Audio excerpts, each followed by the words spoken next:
Ezekiel chapter 1. In the 30th year, in the 4th month, on the 5th day, while I was among the exiles by the Kibar river, the heavens were opened, and I saw visions of God. On the 5th of the month, it was the 5th year of the exile of King Jehoiakim, the word of the Lord came to Ezekiel the priest, the son of Buzi, by the Kibar river in the land of the Babylonians. There the hand of the Lord was upon him. I looked, and I saw a windstorm coming out of the north, an immense cloud with flashing lightning, and surrounded by brilliant light. The center of the fire looked like glowing metal, and in the fire was what looked like 4 living creatures. In appearance their form was that of a man, but each of them had 4 faces and 4 wings. Their legs were straight, their feet were like those of a calf, and gleamed like burnished bronze. Under their wings, on their 4 sides, they had the hands of a man. All 4 of them had faces and wings, and their wings touched one another. Each one went straight ahead. They did not turn as they moved. Their faces looked like this. Each of the 4 had the face of a man, and on the right side each had the face of a lion, and on the left the face of an ox. Each also had the face of an eagle. Such were their faces. Their wings were spread out upward. Each had 2 wings, one touching the wing of another creature on either side, and 2 wings covering its body. Each one went straight ahead. Wherever the Spirit would go, they would go, without turning as they went. The appearance of the living creatures was like burning coals of fire or like torches. Fire moved back and forth among the creatures. It was bright, and lightning flashed out of it. The creatures sped back and forth like flashes of lightning. As I looked at the living creatures, I saw a wheel on the ground beside each creature with its 4 faces. This was the appearance and structure of the wheels. They sparkled like chrysolite, and all 4 looked alike. Each appeared to be made like a wheel intersecting a wheel. As they moved, they would go in any one of the 4 directions the creatures faced. The wheels did not turn about as the creatures went. Their rims were high and awesome, and all 4 rims were full of eyes all around. When the living creatures moved, the wheels beside them moved, and when the living creatures rose from the ground, the wheels also rose. Wherever the Spirit would go, they would go, and the wheels would rise along with them, because the spirit of the living creatures was in the wheels. When the creatures moved, they also moved. When the creatures stood still, they also stood still. And when the creatures rose from the ground, the wheels rose along with them, because the spirit of the living creatures was in the wheels. Spread out above the heads of the living creatures was what looked like an expanse, sparkling like ice and awesome. Under the expanse their wings were stretched out one toward the other, and each had 2 wings covering its body. When the creatures moved, I heard the sound of their wings, like the roar of rushing waters, like the voice of the Almighty, like the tumult of an army. When they stood still, they lowered their wings. Then there came a voice from above the expanse over their heads as they stood with lowered wings. Above the expanse over their heads was what looked like a throne of sapphire, and high above on the throne was a figure like that of a man. I saw that from what appeared to be his waist up, he looked like glowing metal, as if full of fire, and that from there down he looked like fire, and brilliant light surrounded him. Like the appearance of a rainbow in the clouds on a rainy day, so was the radiance around him. This was the appearance of the likeness of the glory of the Lord. When I saw it, I fell face down, and I heard the voice of one speaking. Chapter 2. He said to me, Son of man, stand up on your feet, and I will speak to you. As he spoke, the Spirit came into me, and raised me to my feet, and I heard him speaking to me. He said, Son of man, I am sending you to the Israelites, to a rebellious nation that has rebelled against me. They and their fathers have been in revolt against me to this very day. The people to whom I am sending you are obstinate and stubborn. Say to them, This is what the sovereign Lord says. And whether they listen or fail to listen, for they are a rebellious house, they will know that a prophet has been among them. And you, Son of man, do not be afraid of them or their words. Do not be afraid, though briars and thorns are all around you, and you live among scorpions. Do not be afraid of what they say, or terrified by them, though they are a rebellious house. You must speak my words to them, whether they listen or fail to listen, for they are rebellious. But you, Son of man, listen to what I say to you. Do not rebel like that rebellious house. Open your mouth and eat what I give you. Then I looked, and I saw a hand stretched out to me. In it was a scroll, which he unrolled before me. On both sides of it were written words of lament and mourning and woe. Chapter 3. And he said to me, Son of man, eat what is before you, eat this scroll. Then go and speak to the house of Israel. So I opened my mouth, and he gave me the scroll to eat. Then he said to me, Son of man, eat this scroll I am giving you, and fill your stomach with it. So I ate it, and it tasted as sweet as honey in my mouth. He then said to me, Son of man, go now to the house of Israel, and speak my words to them. You are not being sent to a people of obscure speech and difficult language, but to the house of Israel, not to many peoples of obscure speech and difficult language, whose words you cannot understand. Surely if I had sent you to them, they would have listened to you. But the house of Israel is not willing to listen to you, because they are not willing to listen to me. For the whole house of Israel is hardened and obstinate. But I will make you as unyielding and hardened as they are. I will make your forehead like the hardest stone, harder than flint. Do not be afraid of them or terrified by them, though they are a rebellious house. And he said to me, Son of man, listen carefully and take to heart all the words I speak to you. Go now to your countrymen in exile, and speak to them. Say to them, This is what the sovereign Lord says, whether they listen or fail to listen. Then the Spirit lifted me up, and I heard behind me a loud rumbling sound. May the glory of the Lord be praised in his dwelling place. The sound of the wings of the living creatures brushing against each other, and the sound of the wheels beside them, a loud rumbling sound. The Spirit then lifted me up and took me away, and I went in bitterness and in the anger of my spirit, with the strong hand of the Lord upon me. I came to the exiles who lived at Tel Abib near the Kibar River, and there, where they were living, I sat among them for 7 days, overwhelmed. At the end of 7 days the word of the Lord came to me, Son of man, I have made you a watchman for the house of Israel, so hear the word I speak, and give them warning from me. When I say to a wicked man, You will surely die, and you do not warn him or speak out to dissuade him from his evil ways in order to save his life, that wicked man will die for his sin, and I will hold you accountable for his blood. But if you do warn the wicked man, and he does not turn from his wickedness or from his evil ways, he will die for his sin, but you will have saved yourself. Again, when a righteous man turns from his righteousness and does evil, and I put a stumbling block before him, he will die. Since you did not warn him, he will die for his sin. The righteous things he did will not be remembered, and I will hold you accountable for his blood. But if you do warn the righteous man not to sin, and he does not sin, he will surely live because he took warning, and you will have saved yourself. The hand of the Lord was upon me there, and he said to me, Get up and go out to the plain, and there I will speak to you. So I got up and went out to the plain, and the glory of the Lord was standing there, like the glory I had seen by the Kibar River, and I fell face down. Then the Spirit came into me and raised me to my feet. He spoke to me and said, Go, shut yourself inside your house, and you, son of man, they will tie with ropes. You will be bound so that you cannot go out among the people. I will make your tongue stick to the roof of your mouth so that you will be silent and unable to rebuke them, though they are a rebellious house. But when I speak to you, I will open your mouth, and you shall say to them, This is what the sovereign Lord says, Whoever will listen, let him listen, and whoever will refuse, let him refuse, for they are a rebellious house. Chapter 4. Now, son of man, take a clay tablet, put it in front of you, and draw the city of Jerusalem on it. Then lay siege to it, erect siege works against it, build a ramp up to it, set up camps against it, and put battering rams around it.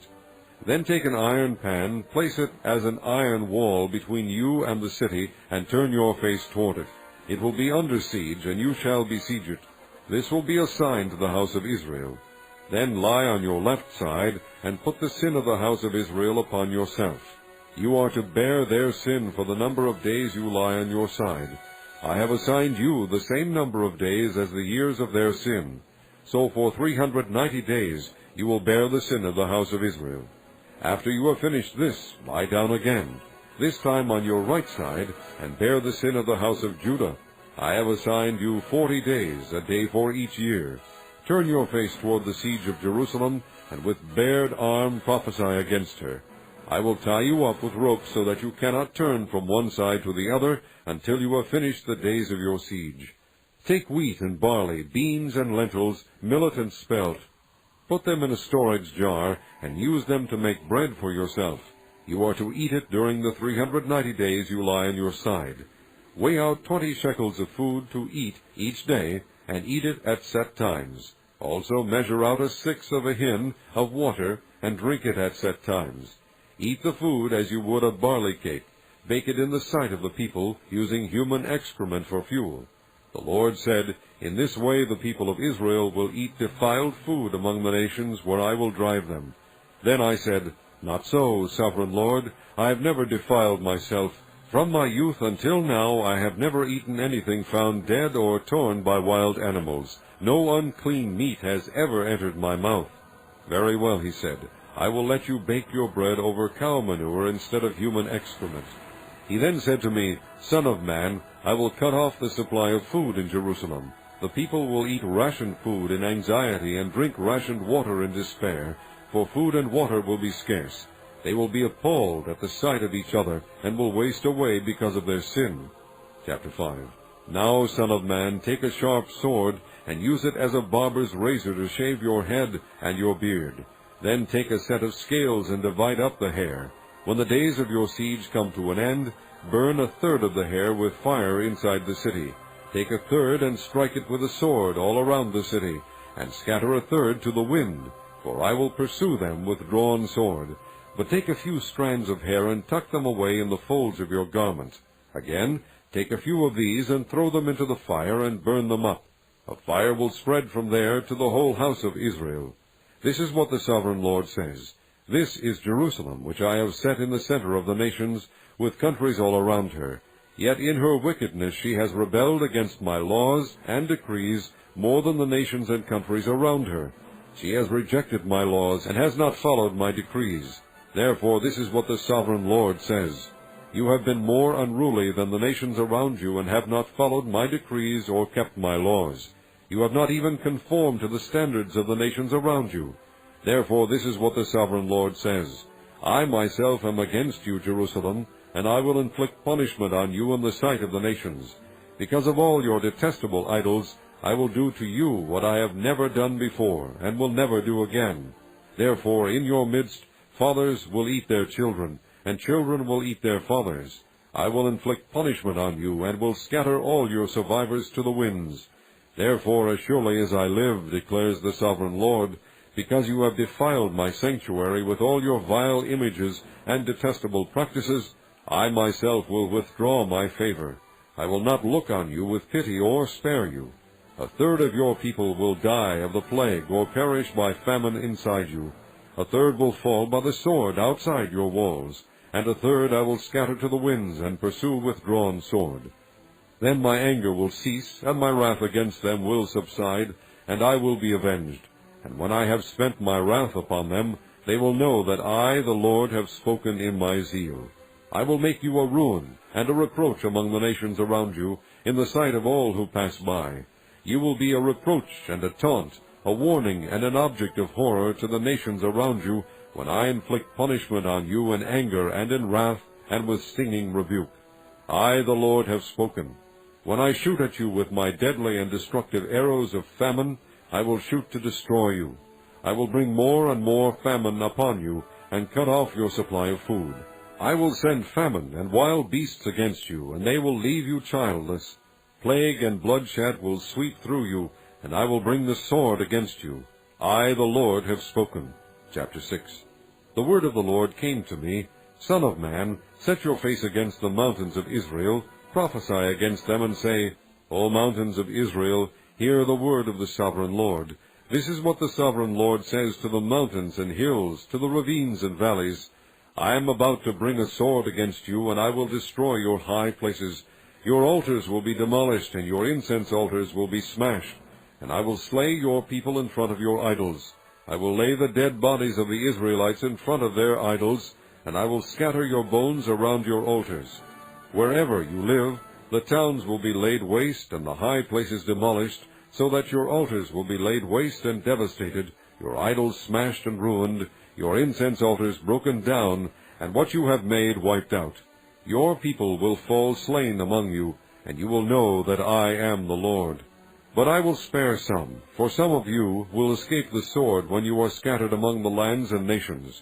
Then in the nations where they have been carried captive, those who escape will remember me, how I have been grieved by their adulterous hearts, which have turned away from me, and by their eyes, which have lusted after their idols. They will loathe themselves for the evil they have done, and for all their detestable practices. And they will know that I am the Lord. I did not threaten in vain to bring this calamity on them. This is what the sovereign Lord says. Strike your hands together and stamp your feet and cry out, Alas! Because of all the wicked and detestable practices of the house of Israel, for they will fall by the sword, famine, and plague. He that is far away will die of the plague, and he that is near will fall by the sword, and he that survives and is spared will die of famine. So will I spend my wrath upon them, and they will know that I am the Lord, when their people lie slain among their idols around their altars, on every high hill and on all the mountain tops, under every spreading tree and every leafy oak, places where they offered fragrant incense to all their idols. And I will stretch out my hand against them, and make the land a desolate waste from the desert to Diblah, wherever they live. Then they will know that I am the Lord. Chapter 7. The word of the Lord came to me, Son of man, this is what the sovereign Lord says to the land of Israel. The end has come upon the four corners of the land. The end is now upon you, and I will unleash my anger against you. I will judge you according to your conduct, and repay you for all your detestable practices. I will not look on you with pity or spare you. I will surely repay you for your conduct and the detestable practices among you. Then you will know that I am the Lord. This is what the sovereign Lord says. Disaster, an unheard-of disaster is coming. The end has come. The end has come. It has roused itself against you. It has come.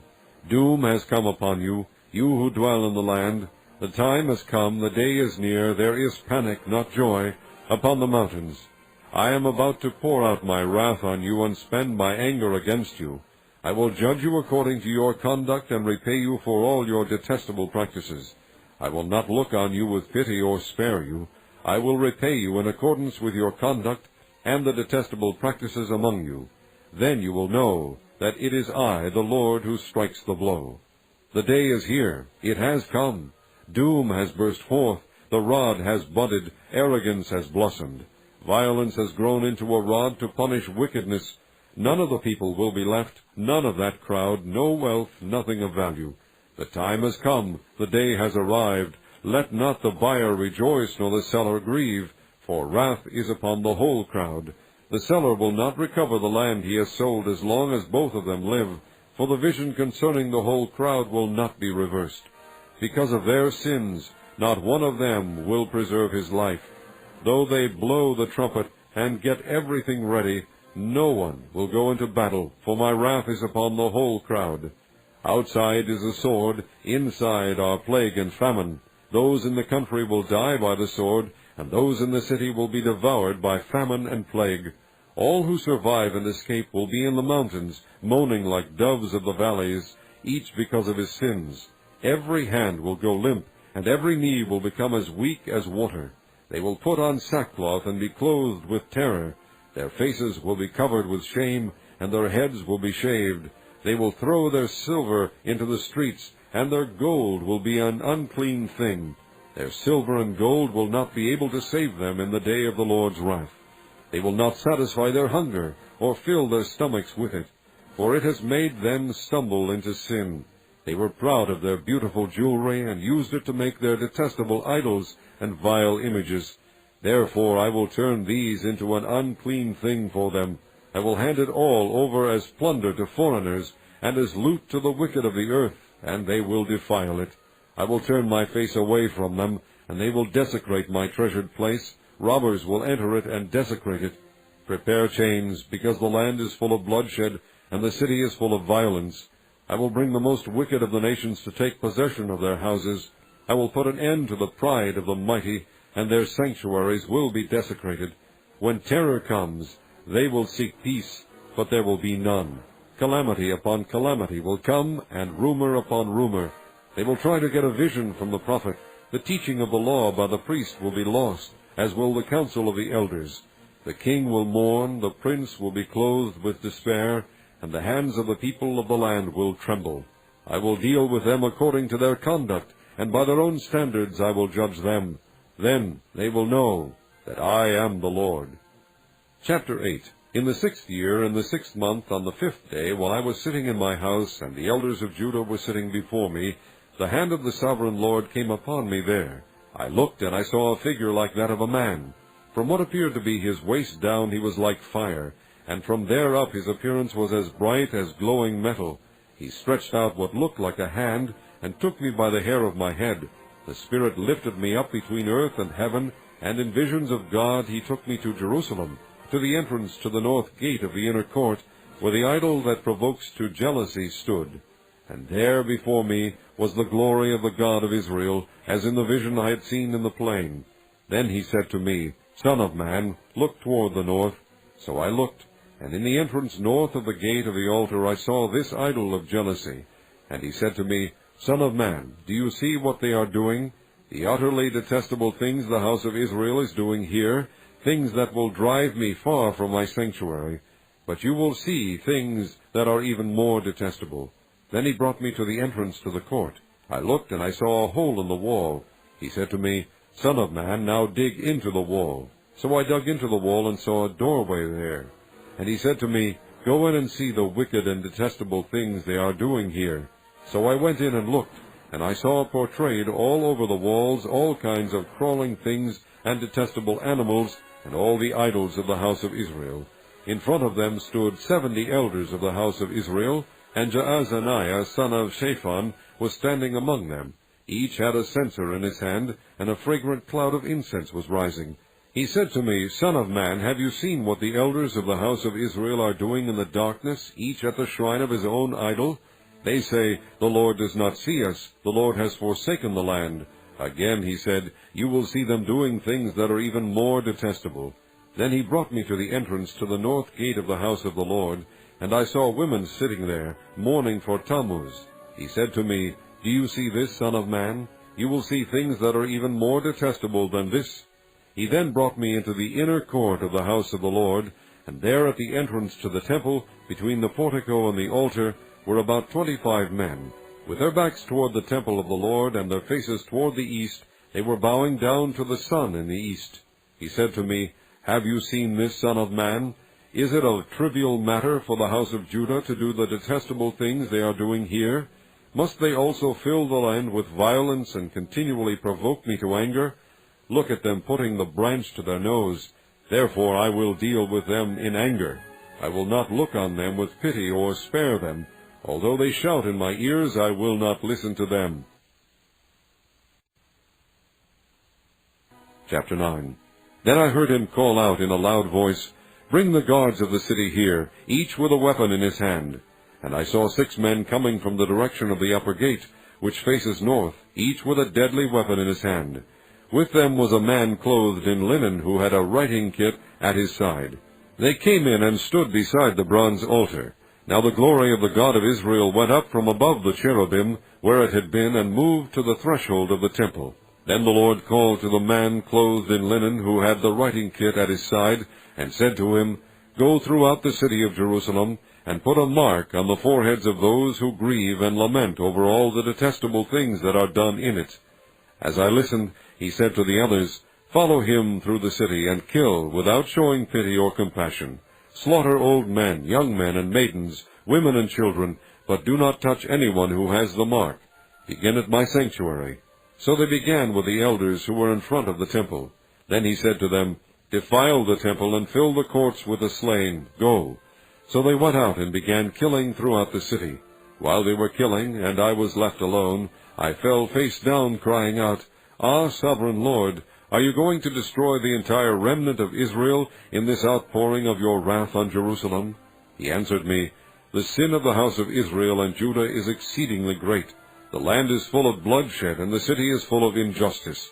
They say, The Lord has forsaken the land, the Lord does not see. So I will not look on them with pity or spare them, but I will bring down on their own heads what they have done. Then the man in linen, with the writing kit at his side, brought back word, saying, I have done as you commanded. Chapter 10.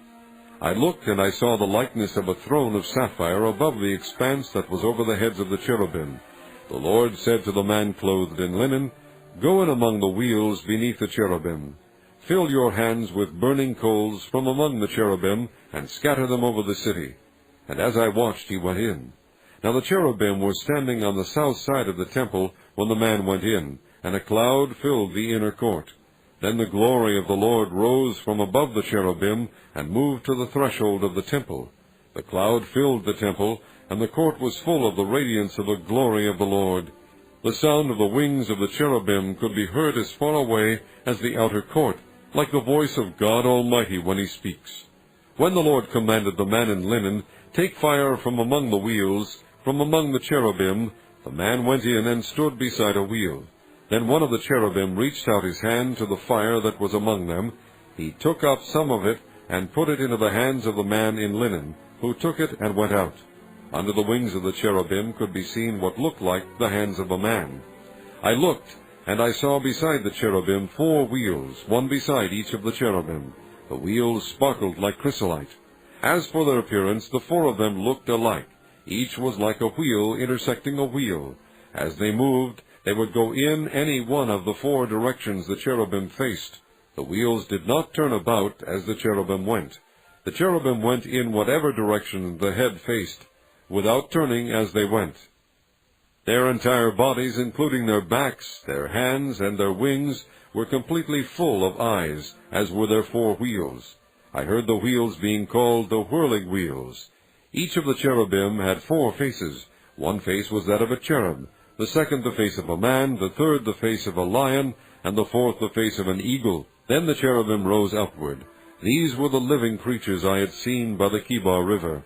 When the cherubim moved, the wheels beside them moved, and when the cherubim spread their wings to rise from the ground, the wheels did not leave their side. When the cherubim stood still, they also stood still. And when the cherubim rose, they rose with them, because the spirit of the living creatures was in them. Then the glory of the Lord departed from over the threshold of the temple, and stopped above the cherubim. While I watched, the cherubim spread their wings and rose from the ground, and as they went, the wheels went with them. They stopped at the entrance to the east gate of the Lord's house, and the glory of the God of Israel was above them. These were the living creatures I had seen beneath the God of Israel by the Kibar River, and I realized that they were cherubim. Each had 4 faces and 4 wings, and under their wings was what looked like the hands of a man. Their faces had the same appearance as those I had seen by the Kibar River. Each one went straight ahead. Chapter 11. Then the Spirit lifted me up, and brought me to the gate of the house of the Lord that faces east. There at the entrance to the gate were 25 men, and I saw among them Jaazaniah son of Azur, and Pelatiah son of Benaiah, leaders of the people. The Lord said to me, Son of man, these are the men who are plotting evil and giving wicked advice in this city. They say, Will it not soon be time to build houses? This city is a cooking pot, and we are the meat. Therefore prophesy against them. Prophesy, Son of man. Then the Spirit of the Lord came upon me, and he told me to say, This is what the Lord says. This is what you are saying, O house of Israel, but I know what is going through your mind. You have killed many people in this city, and filled its streets with the dead. Therefore this is what the sovereign Lord says. The bodies you have thrown there are the meat, and this city is the pot, but I will drive you out of it. You fear the sword, and the sword is what I will bring against you, declares the sovereign Lord. I will drive you out of the city, and hand you over to foreigners, and inflict punishment on you. You will fall by the sword, and I will execute judgment on you at the borders of Israel. Then you will know that I am the Lord. This city will not be a pot for you, nor will you be the meat in it.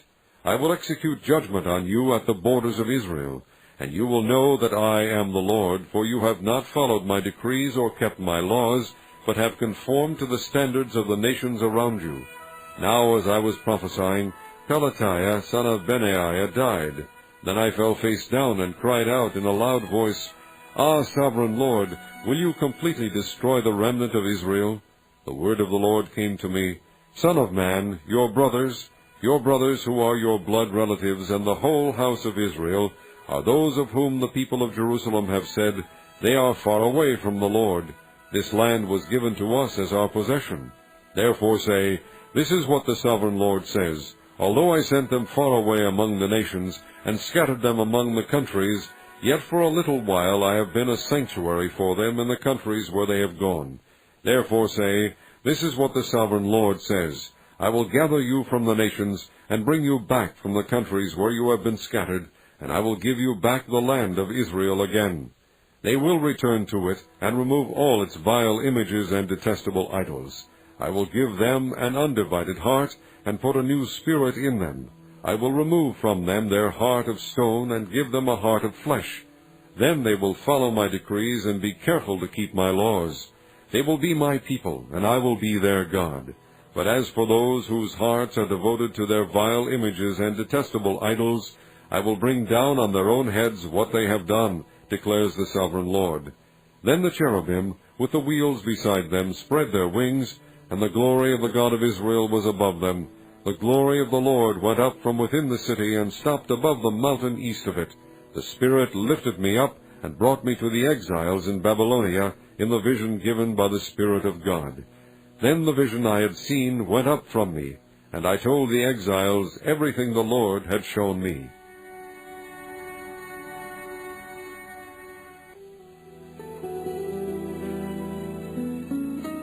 Chapter 12. The word of the Lord came to me, Son of man, you are living among a rebellious people. They have eyes to see, but do not see, and ears to hear, but do not hear, for they are a rebellious people.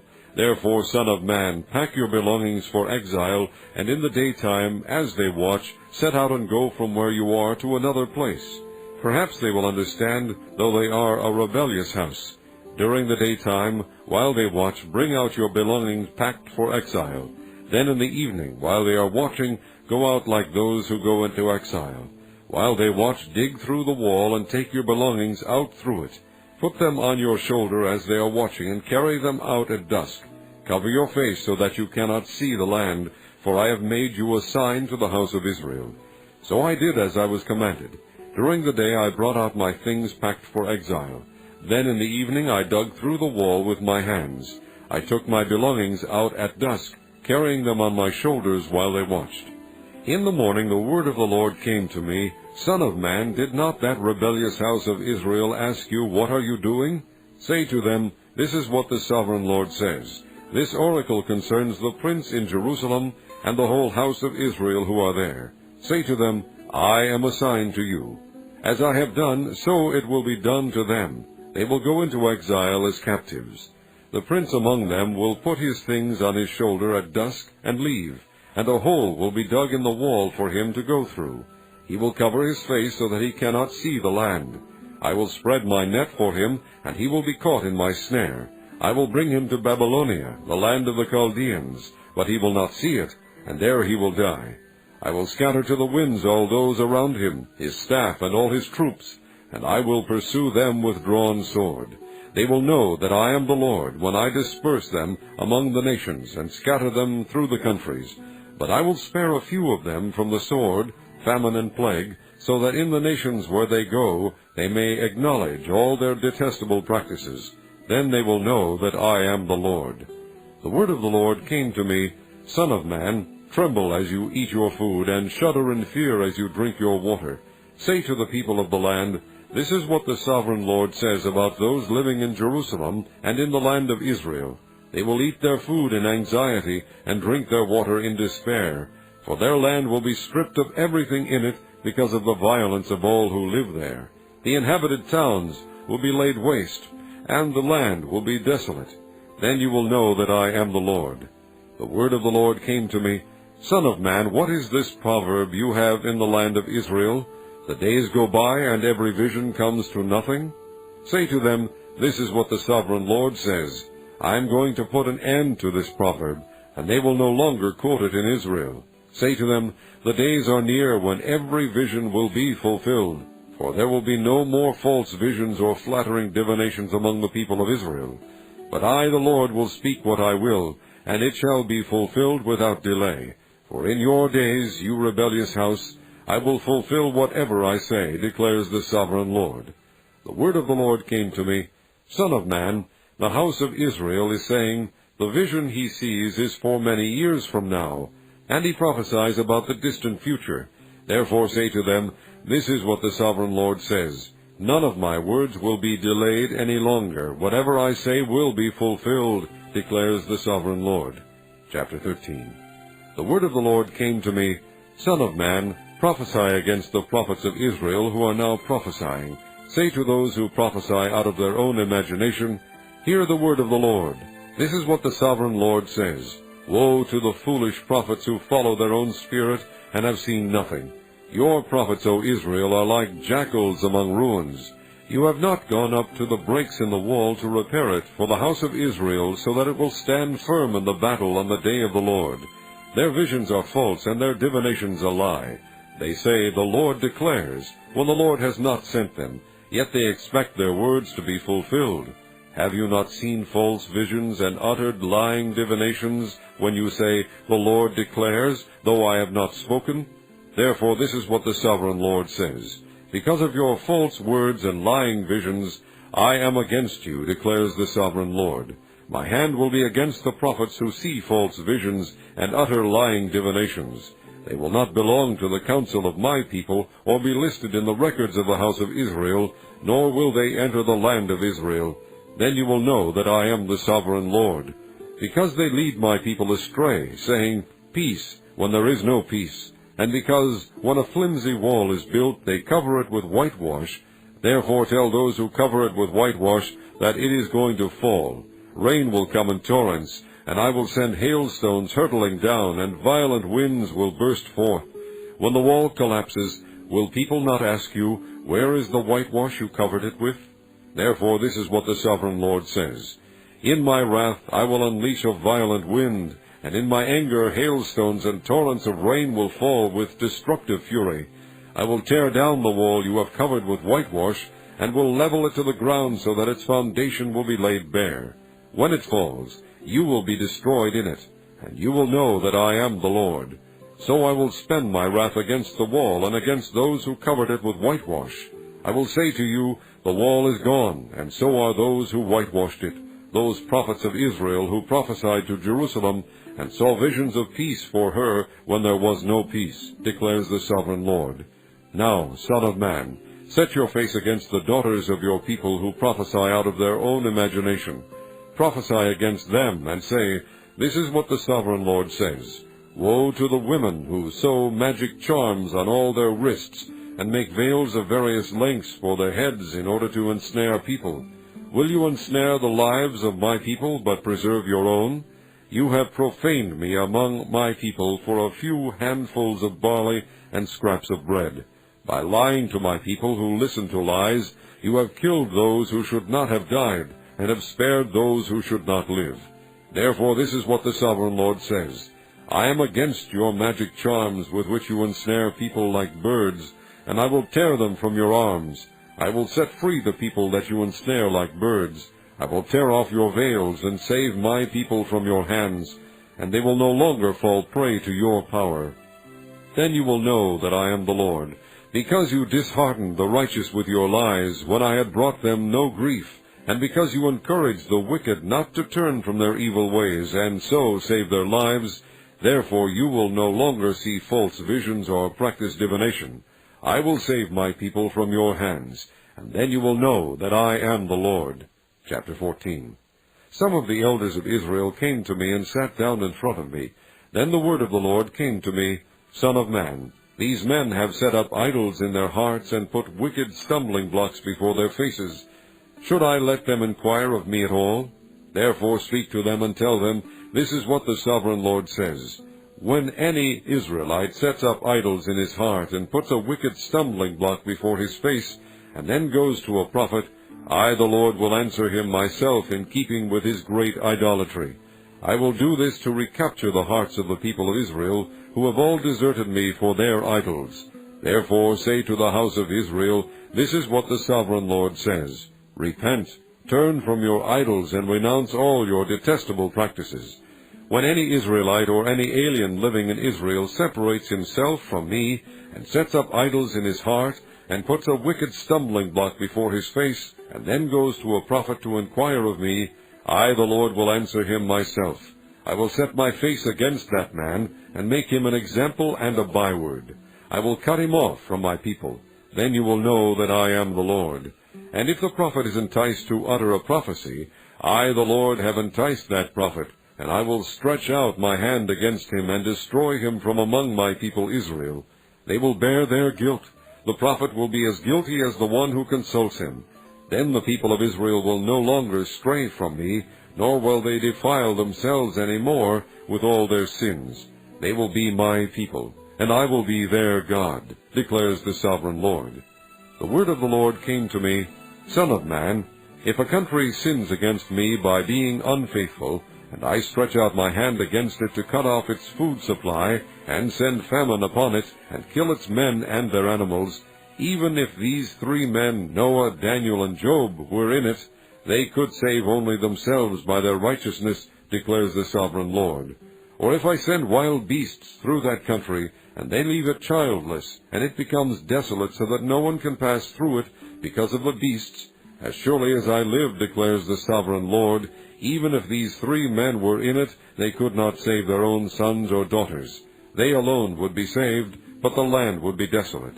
Or if I bring a sword against that country, and say, Let the sword pass throughout the land, and kill its men and their animals, as surely as I live, declares the sovereign Lord, even if these 3 men were in it, they could not save their own sons or daughters. They alone would be saved. Or if I send a plague into that land, and pour out my wrath upon it through bloodshed, killing its men and their animals, as surely as I live, declares the sovereign Lord, even if Noah, Daniel, and Job were in it, they could save neither son nor daughter. They would save only themselves by their righteousness. For this is what the sovereign Lord says, How much worse will it be when I send against Jerusalem my 4 dreadful judgments, sword and famine, and wild beasts and plague, to kill its men and their animals. Yet there will be some survivors, sons and daughters, who will be brought out of it. They will come to you, and when you see their conduct and their actions, you will be consoled regarding the disaster I have brought upon Jerusalem, every disaster I have brought upon it. You will be consoled when you see their conduct and their actions, for you will know that I have done nothing in it without cause, declares the sovereign Lord. Chapter 15. The word of the Lord came to me, Son of man, how is the wood of a vine better than that of a branch on any of the trees in the forest? Is wood ever taken from it to make anything useful? Do they make pegs from it to hang things on? And after it is thrown on the fire as fuel, and the fire burns both ends and chars the middle, is it then useful for anything? If it was not useful for anything when it was whole, how much less can it be made into something useful when the fire has burned it and it is charred? Therefore this is what the sovereign Lord says, As I have given the wood of the vine among the trees of the forest as fuel for the fire, so will I treat the people living in Jerusalem. I will set my face against them. Although they have come out of the fire will yet consume them. And when I set my face against them, you will know that I am the Lord. I will make the land desolate because they have been unfaithful, declares the sovereign Lord. Chapter 16. The word of the Lord came to me, Son of man, confront Jerusalem with her detestable practices, and say, This is what the sovereign Lord says to Jerusalem. Your ancestry and birth were in the land of the Canaanites.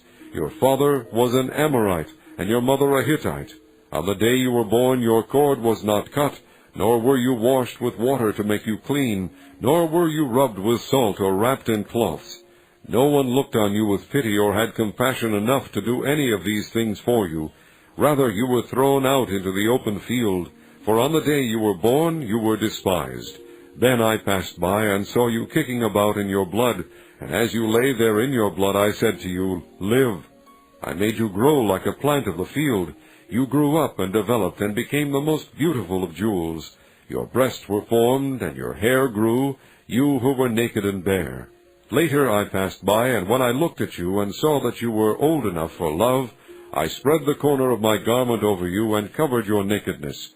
I gave you my solemn oath, and entered into a covenant with you, declares the sovereign Lord, and you became mine. I bathed you with water, and washed the blood from you, and put ointments on you. I clothed you with an embroidered dress, and put leather sandals on you. I dressed you in fine linen, and covered you with costly garments. I adorned you with jewelry. I put bracelets on your arms and a necklace around your neck, and I put a ring on your nose, earrings on your ears, and a beautiful crown on your head. So you were adorned with gold and silver. Your clothes were of fine linen and costly fabric and embroidered cloth. Your food was fine flour, honey, and olive oil. You became very beautiful and rose to be a queen. And your fame spread among the nations on account of your beauty, because the splendor I had given you made your beauty perfect, declares the sovereign Lord. But you trusted in your beauty, and used your fame to become a prostitute. You lavished your favors on anyone who passed by, and your beauty became his. You took some of your garments to make gaudy high places, where you carried on your prostitution. Such things should not happen, nor should they ever occur. You also took the fine jewelry I gave you, the jewelry made of my gold and silver, and you made for yourself male idols, and engaged in prostitution with them. And you took your embroidered clothes to put on them, and you offered my oil and incense before them. Also the food I provided for you, the fine flour, olive oil, and honey I gave you to eat, you offered as fragrant incense before them. That is what happened, declares the sovereign Lord. And you took your sons and daughters whom you bore to me, and sacrificed them as food to the idols. Was your prostitution not enough? You slaughtered my children, and sacrificed them to the idols. In all your detestable practices and your prostitution, you did not remember the days of your youth, when you were naked and bare, kicking about in your blood. Woe, woe to you, declares the sovereign Lord. In addition to all your other wickedness, you built a mound for yourself and made a lofty shrine in every public square. At the head of every street you built your lofty shrines, and degraded your beauty, offering your body with increasing promiscuity to anyone who passed by. You engaged in prostitution with the Egyptians, your lustful neighbors, and provoked me to anger with your increasing promiscuity. So I stretched out my hand against you, and reduced your territory. I gave you over to the greed of your enemies, the daughters of the Philistines, who were shocked by your lewd conduct. You engaged in prostitution with the Assyrians, too, because you were insatiable. And even after that you still were not satisfied.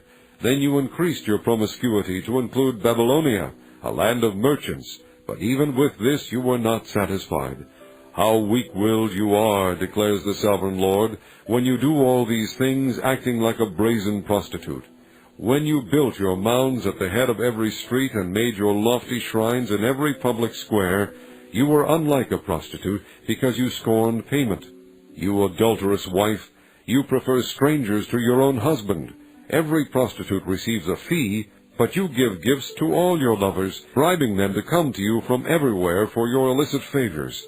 So in your prostitution you are the opposite of others. No one runs after you for your favors. You are the very opposite, for you give payment, and none is given to you. Therefore, you prostitute, hear the word of the Lord. This is what the sovereign Lord says. Because you poured out your wealth and exposed your nakedness in your promiscuity with your lovers, and because of all your detestable idols, and because you gave them your children's blood, therefore I am going to gather all your lovers, with whom you found pleasure, those you loved as well as those you hated. I will gather them against you from all around, and will strip you in front of them, and they will see all your nakedness. I will sentence you to the punishment of women who commit adultery and who shed blood. I will bring upon you the blood vengeance of my wrath and jealous anger. Then I will hand you over to your lovers, and they will tear down your mounds and destroy your lofty shrines. They will strip you of your clothes and take your fine jewelry, and leave you naked and bare. They will bring a mob against you, who will stone you and hack you to pieces with their swords. They will burn down your houses and inflict punishment on you in the sight of many women.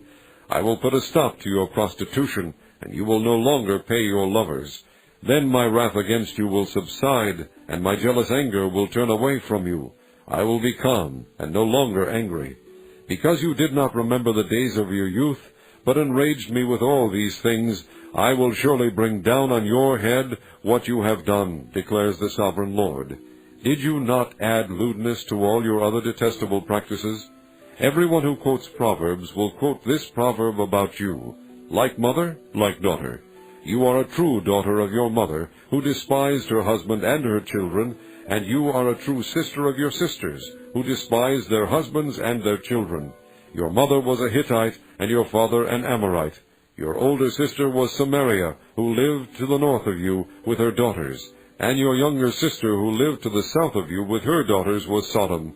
You not only walked in their ways and copied their detestable practices, but in all your ways you soon became more depraved than they. As surely as I live, declares the sovereign Lord, your sister Sodom and her daughters never did what you and your daughters have done. Now this was the sin of your sister Sodom. She and her daughters were arrogant, overfed, and unconcerned. They did not help the poor and needy. They were haughty and did detestable things before me. Therefore I did away with them, as you have seen. Samaria did not commit half the sins you did. You have done more detestable things than they, and have made your sisters seem righteous by all these things you have done. Bear your disgrace, for you have furnished some justification for your sisters. Because your sins were more vile than theirs, they appear more righteous than you. So then be ashamed, and bear your disgrace, for you have made your sisters appear righteous. However, I will restore the fortunes of Sodom and her daughters, and of Samaria and her daughters, and your fortunes along with them, so that you may bear your disgrace and be ashamed of all you have done in giving them comfort. And your sisters, Sodom with her daughters, and Samaria with her daughters, will return to what they were before, and you and your daughters will return to what you were before. You would not even mention your sister Sodom in the day of your pride, before your wickedness was uncovered. Even so, you are now scorned by the daughters of Edom, and all her neighbors, and the daughters of the Philistines, all those around you who despise you. You will bear the consequences of your lewdness and your detestable practices, declares the Lord. This is what the sovereign Lord says. I will deal with you as you deserve, because you have despised my oath by breaking the covenant. Yet I will remember the covenant I made with you in the days of your youth, and I will establish an everlasting covenant with you. Then you will remember your ways, and be ashamed when you receive your sisters, both those who are older than you and those who are younger. I will give them to you as daughters, but not on the basis of my covenant with you. So I will establish my covenant with you, and you will know that I am the Lord. Then, when I make atonement for you for all you have done, you will remember and be ashamed and never again open your mouth because of your humiliation, declares the sovereign Lord. Chapter 17. The word of the Lord came to me, Son of man, set forth an allegory and tell the house of Israel a parable. Say to them, This is what the sovereign Lord says. A great eagle with powerful wings, long feathers, and full plumage of varied colors came to Lebanon. Taking hold of the top of a cedar, he broke off its topmost shoot and carried it away to a land of merchants, where he planted it in a city of traders. He took some of the seed of your land and put it in fertile soil. He planted it like a willow by abundant water, and it sprouted and became a low, spreading vine. Its branches turned toward him, but its roots remained under it. So it became a vine and produced branches and put out leafy boughs. But there was another great eagle, with powerful wings and full plumage. The vine now sent out its roots toward him from the plot where it was planted, and stretched out its branches to him for water. It had been planted in good soil by abundant water, so that it would produce branches, bear fruit, and become a splendid vine. Say to them, This is what the sovereign Lord says. Will it thrive? Will it not be uprooted and stripped of its fruit, so that it withers? All its new growth will wither. It will not take a strong arm or many people to pull it up by the roots. Even if it is transplanted, will it thrive? Will it not wither completely when the east wind strikes it? Wither away in the plot where it grew? Then the word of the Lord came to me, Say to this rebellious house, Do you not know what these things mean? Say to them, The king of Babylon went to Jerusalem and carried off her king and her nobles, bringing them back with him to Babylon. Then he took a member of the royal family and made a treaty with him, putting him under oath. He also carried away the leading men of the land, so that the kingdom would be brought low, unable to rise again, surviving only by keeping his treaty. But the king rebelled against him by sending his envoys to Egypt to get horses and a large army. Will he succeed? Will he who does such things escape? Will he break the treaty and yet escape? As surely as I live, declares the sovereign Lord, he shall die in Babylon, in the land of the kings who put him on the throne, whose oath he despised and whose treaty he broke. Pharaoh with his mighty army and great horde will be of no help to him in war, when ramps are built and siege works erected to destroy many lives. He despised the oath by breaking the covenant. Because he had given his hand in pledge, and yet did all these things, he shall not escape. Therefore this is what the sovereign Lord says, As surely as I live, I will bring down on his head my oath that he despised, and my covenant that he broke. I will spread my net for him, and he will be caught in my snare. I will bring him to Babylon, and execute judgment upon him there, because he was unfaithful to me. All his fleeing troops will fall by the sword, and the survivors will be scattered to the winds. Then you will know that I, the Lord, have spoken. This is what the sovereign Lord says. I myself will take a shoot from the very top of a cedar and plant it. I will break off a tender sprig from its topmost shoots, and plant it on a high and lofty mountain. On the mountain heights of Israel I will plant it. It will produce branches and bear fruit and become a splendid cedar. Birds of every kind will nest in it. They will find shelter in the shade of its branches.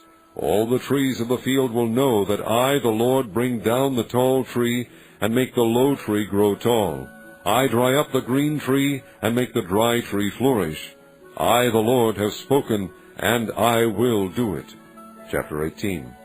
The word of the Lord came to me. What do you people mean by quoting this proverb about the land of Israel? The fathers eat sour grapes, and the children's teeth are set on edge. As surely as I live, declares the sovereign Lord, you will no longer quote this proverb in Israel. For every living soul belongs to me, the Father as well as the Son, both alike belong to me. The soul who sins is the one who will die. Suppose there is a righteous man who does what is just and right. He does not eat at the mountain shrines or look to the idols of the house of Israel. He does not defile his neighbor's wife or lie with a woman during her period. He does not oppress anyone. He returns what he took in pledge for a loan. He does not commit robbery, but gives his food to the hungry and provides clothing for the naked. He does not lend at usury or take excessive interest. He withholds his hand from doing wrong and judges fairly between man and man. He follows my decrees and faithfully keeps my laws. That man is righteous. He will surely live, declares the sovereign Lord. Suppose he has a violent son who sheds blood or does any of these other things, though the father has done none of them. He eats at the mountain shrines. He defiles his neighbor's wife. He oppresses the poor and needy. He commits robbery. He does not return what he took in pledge. He looks to the idols. He does detestable things. He lends at usury and takes excessive interest. Will such a man live? He will not. Because he has done all these detestable things, he will surely be put to death, and his blood will be on his own head. But suppose this son has a son who sees all the sins his father commits, and though he sees them, he does not do such things. He does not eat at the mountain shrines, or look to the idols of the house of Israel. He does not defile his neighbor's wife. He does not oppress anyone or require a pledge for a loan. He does not commit robbery, but gives his food to the hungry and provides clothing for the naked. He withholds his hand from sin and takes no usury or excessive interest. He keeps my laws and follows my decrees. He will not die for his father's sin. He will surely live. But his father will die for his own sin, because he practiced extortion, robbed his brother, and did what was wrong among his people. Yet you ask, why does the son not share the guilt of his father? Since the son has done what is just and right and has been careful to keep all my decrees, he will surely live. The soul who sins is the one who will die. The son will not share the guilt of the father, nor will the father share the guilt of the son. The righteousness of the righteous man will be credited to him, and the wickedness of the wicked will be charged against him. But if a wicked man turns away from all the sins he has committed, and keeps all my decrees, and does what is just and right, he will surely live. He will not die. None of the offenses he has committed will be remembered against him. Because of the unfaithfulness he is guilty of, and because of the sins he has committed, he will die. Yet you say, the way of the Lord is not just. Hear, O house of Israel, is my way unjust? Is it not your ways that are unjust? If a righteous man turns from his righteousness and commits sin, he will die for it. Because of the sin he has committed, he will die. But if a wicked man turns away from the wickedness he has committed and does what is just and right, he will save his life. Because he considers all the offenses he has committed and turns away from them, he will surely live, he will not die.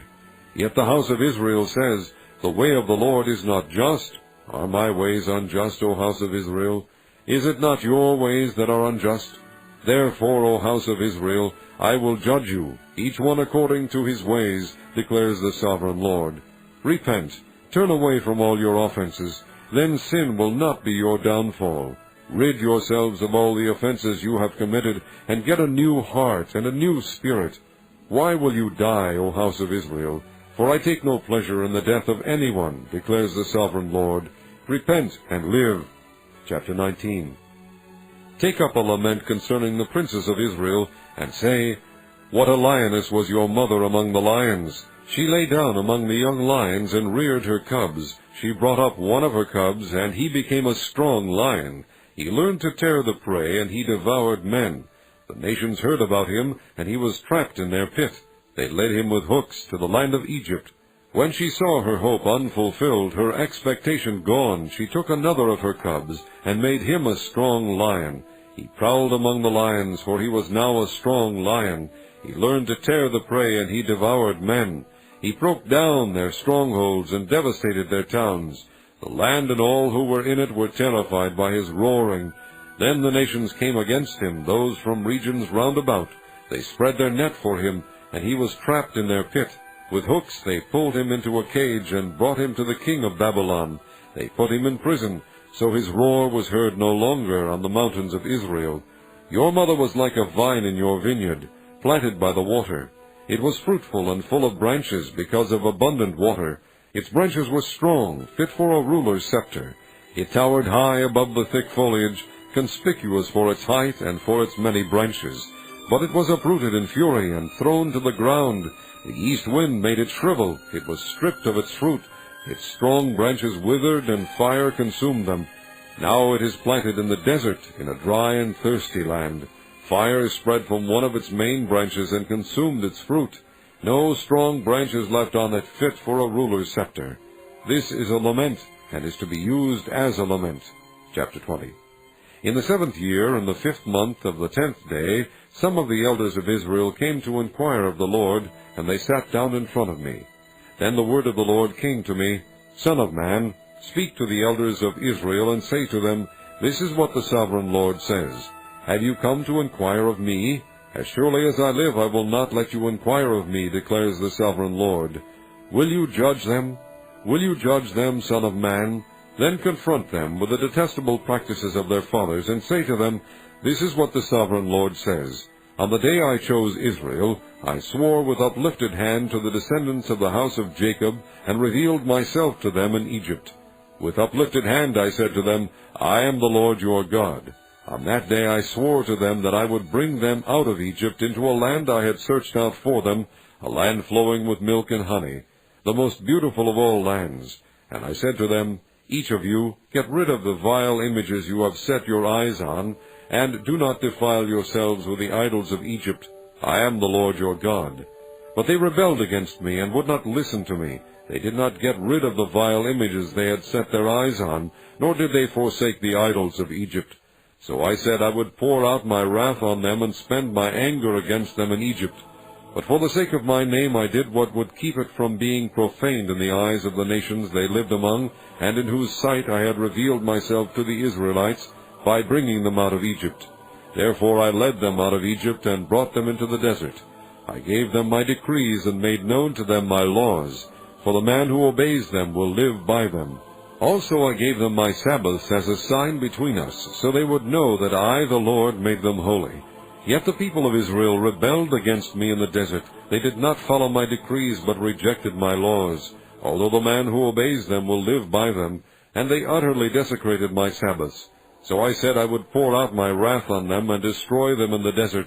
But for the sake of my name I did what would keep it from being profaned in the eyes of the nations, in whose sight I had brought them out. Also with uplifted hand I swore to them in the desert that I would not bring them into the land I had given them, a land flowing with milk and honey, most beautiful of all lands, because they rejected my laws, and did not follow my decrees, and desecrated my Sabbaths. For their hearts were devoted to their idols. Yet I looked on them with pity, and did not destroy them or put an end to them in the desert. I said to their children in the desert, Do not follow the statutes of your fathers, or keep their laws, or defile yourselves with their idols. I am the Lord your God. Follow my decrees, and be careful to keep my laws. Keep my Sabbaths holy, that they may be a sign between us. Then you will know that I am the Lord your God. But the children rebelled against me. They did not follow my decrees. They were not careful to keep my laws, although the man who obeys them will live by them. And they desecrated my Sabbaths. So I said I would pour out my wrath on them, and spend my anger against them in the desert. But I withheld my hand, and for the sake of my name I did what would keep it from being profaned in the eyes of the nations in whose sight I had brought them out. Also with uplifted hand I swore to them in the desert that I would disperse them among the nations and scatter them through the countries, because they had not obeyed my laws, but had rejected my decrees and desecrated my Sabbaths, and their eyes lusted after their fathers' idols. I also gave them over to statutes that were not good, and laws they could not live by. I let them become defiled through their gifts, the sacrifice of every firstborn, that I might fill them with horror, so they would know that I am the Lord. Therefore, Son of man, speak to the people of Israel, and say to them, This is what the Sovereign Lord says. In this also your fathers blasphemed me by forsaking me. When I brought them into the land I had sworn to give them, and they saw any high hill or any leafy tree, there they offered their sacrifices, made offerings that provoked me to anger, presented their fragrant incense, and poured out their drink offerings. Then I said to them, What is this high place you go to? It is called Bama to this day. Therefore say to the house of Israel, This is what the Sovereign Lord says. Will you defile yourselves the way your fathers did, and lust after their vile images? When you offer your gifts, the sacrifice of your sons in the fire, you continue to defile yourselves with all your idols to this day. Am I to let you inquire of me, O house of Israel? As surely as I live, declares the Sovereign Lord, I will not let you inquire of me. You say, We want to be like the nations, like the peoples of the world, who serve wood and stone. But what you have in mind will never happen. As surely as I live, declares the Sovereign Lord, I will rule over you with a mighty hand, and an outstretched arm, and with outpoured wrath. I will bring you from the nations, and gather you from the countries where you have been scattered, with a mighty hand, and an outstretched arm, and with outpoured wrath. I will bring you into the desert of the nations, and there, face to face, I will execute judgment upon you. As I judged your fathers in the desert of the land of Egypt, so I will judge you, declares the Sovereign Lord. I will take note of you as you pass under my rod, and I will bring you into the bond of the covenant. I will purge you of those who revolt and rebel against me. Although I will bring them out of the land where they are living, yet they will not enter the land of Israel. Then you will know that I am the Lord. As for you, O house of Israel, this is what the Sovereign Lord says. Go and serve your idols, every one of you. But afterward you will surely listen to me, and no longer profane my holy name with your gifts and idols. For on my holy mountain, the high mountain of Israel, declares the Sovereign Lord, there in the land the entire house of Israel will serve me, and there I will accept them. There I will require your offerings and your choice gifts, along with all your holy sacrifices. I will accept you as fragrant incense when I bring you out from the nations, and gather you from the countries where you have been scattered, and I will show myself holy among you in the sight of the nations. Then you will know that I am the Lord, when I bring you into the land of Israel, the land I had sworn with uplifted hand to give to your fathers. There you will remember your conduct and all the actions by which you have defiled yourselves, and you will loathe yourselves for all the evil you have done. You will know that I am the Lord when I deal with you for my name's sake, and not according to your evil ways and your corrupt practices, O house of Israel, declares the Sovereign Lord. The word of the Lord came to me, Son of man, set your face toward the south. Preach against the south, and prophesy against the forest of the southland. Say to the southern forest, Hear the word of the Lord. This is what the Sovereign Lord says. I am about to set fire to you, and it will consume all your trees, both green and dry. The blazing flame will not be quenched, and every face from south to north will be scorched by it. Everyone will see that I, the Lord, have kindled it. It will not be quenched. Then I said, Ah, Sovereign Lord, they are saying of me, Isn't he just telling parables? Chapter 21. The word of the Lord came to me, Son of man, set your face against Jerusalem, and preach against the sanctuary. Prophesy against the land of Israel, and say to her, This is what the Lord says, I am against you. I will draw my sword from its scabbard, and cut off from you both the righteous and the wicked. Because I am going to cut off the righteous and the wicked, my sword will be unsheathed against everyone from south to north. Then all people will know that I, the Lord, have drawn my sword from its scabbard. It will not return again. Therefore groan, Son of man, groan before them with broken heart and bitter grief. And when they ask you, Why are you groaning? You shall say, Because of the news that is coming. Every heart will melt, and every hand go limp. Every spirit will become faint, and every knee become as weak as water. It is coming. It will surely take place, declares the sovereign Lord. The word of the Lord came to me, Son of man, prophesy and say, This is what the Lord says, a sword, sharpened and polished, sharpened for the slaughter, polished to flash like lightning. Shall we rejoice in the scepter of my son Judah? The sword despises every such stick. The sword is appointed to be polished, to be grasped with the hand. It is sharpened and polished, made ready for the hand of the slayer. Cry out and wail, Son of man, for it is against my people, it is against all the princes of Israel. They are thrown to the sword along with my people, therefore beat your breast. Testing will surely come, and what if the scepter of Judah, which the sword despises, does not continue, declares the sovereign Lord. So then, Son of man, prophesy and strike your hands together. Let the sword strike twice, even 3 times. It is a sword for slaughter, a sword for great slaughter, closing in on them from every side, so that hearts may melt, and the fallen be many. I have stationed the sword for slaughter at all their gates. Oh, it is made to flash like lightning, it is grasped for slaughter. O sword, slash to the right, then to the left, wherever your blade is turned. I too will strike my hands together, and my wrath will subside. I, the Lord, have spoken. The word of the Lord came to me, Son of man, mark out 2 roads for the sword of the king of Babylon to take, both starting from the same country. Make a signpost where the road branches off to the city. Mark out 1 road for the sword to come against Rabbah of the Ammonites, and another against Judah and fortified Jerusalem.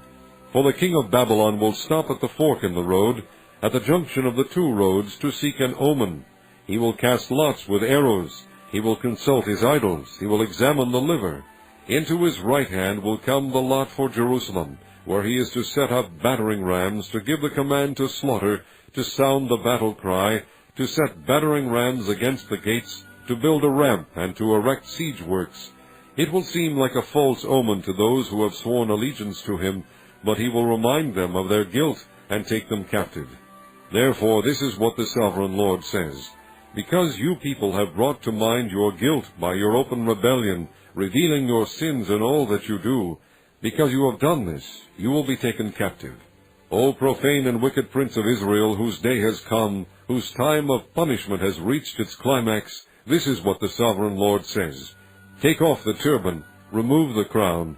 It will not be as it was. The lowly will be exalted, and the exalted will be brought low. A ruin, a ruin. I will make it a ruin. It will not be restored until he comes to whom it rightfully belongs. To him I will give it. And you, Son of man, prophesy and say, This is what the sovereign Lord says about the Ammonites and their insults. A sword drawn for the slaughter, polished to consume and to flash like lightning. Despite false visions concerning you and lying divinations about you, it will be laid on the necks of the wicked who are to be slain, whose day has come, whose time of punishment has reached its climax. Return the sword to its scabbard. In the place where you were created, in the land of your ancestry, I will judge you. I will pour out my wrath upon you and breathe out my fiery anger against you. I will hand you over to brutal men, men skilled in destruction. You will be fuel for the fire. Your blood will be shed in your land. You will be remembered no more. For I, the Lord, have spoken. Chapter 22. The word of the Lord came to me, Son of man, will you judge her? Will you judge this city of bloodshed? Then confront her with all her detestable practices and say, This is what the sovereign Lord says. O city that brings on herself doom by shedding blood in her midst, and defiles herself by making idols, you have become guilty because of the blood you have shed, and have become defiled by the idols you have made. You have brought your days to a close, and the end of your years has come. Therefore I will make you an object of scorn to the nations, and a laughingstock to all the countries. Those who are near and those who are far away will mock you, O infamous city full of turmoil. See how each of the princes of Israel who are in you uses his power to shed blood. In you they have treated father and mother with contempt. In you they have oppressed the alien and mistreated the fatherless and the widow. You have despised my holy things and desecrated my Sabbaths. In you are slanderous men bent on shedding blood. In you are those who eat at the mountain shrines and commit lewd acts. In you are those who dishonor their father's bed. In you are those who violate women during their period, when they are ceremonially unclean.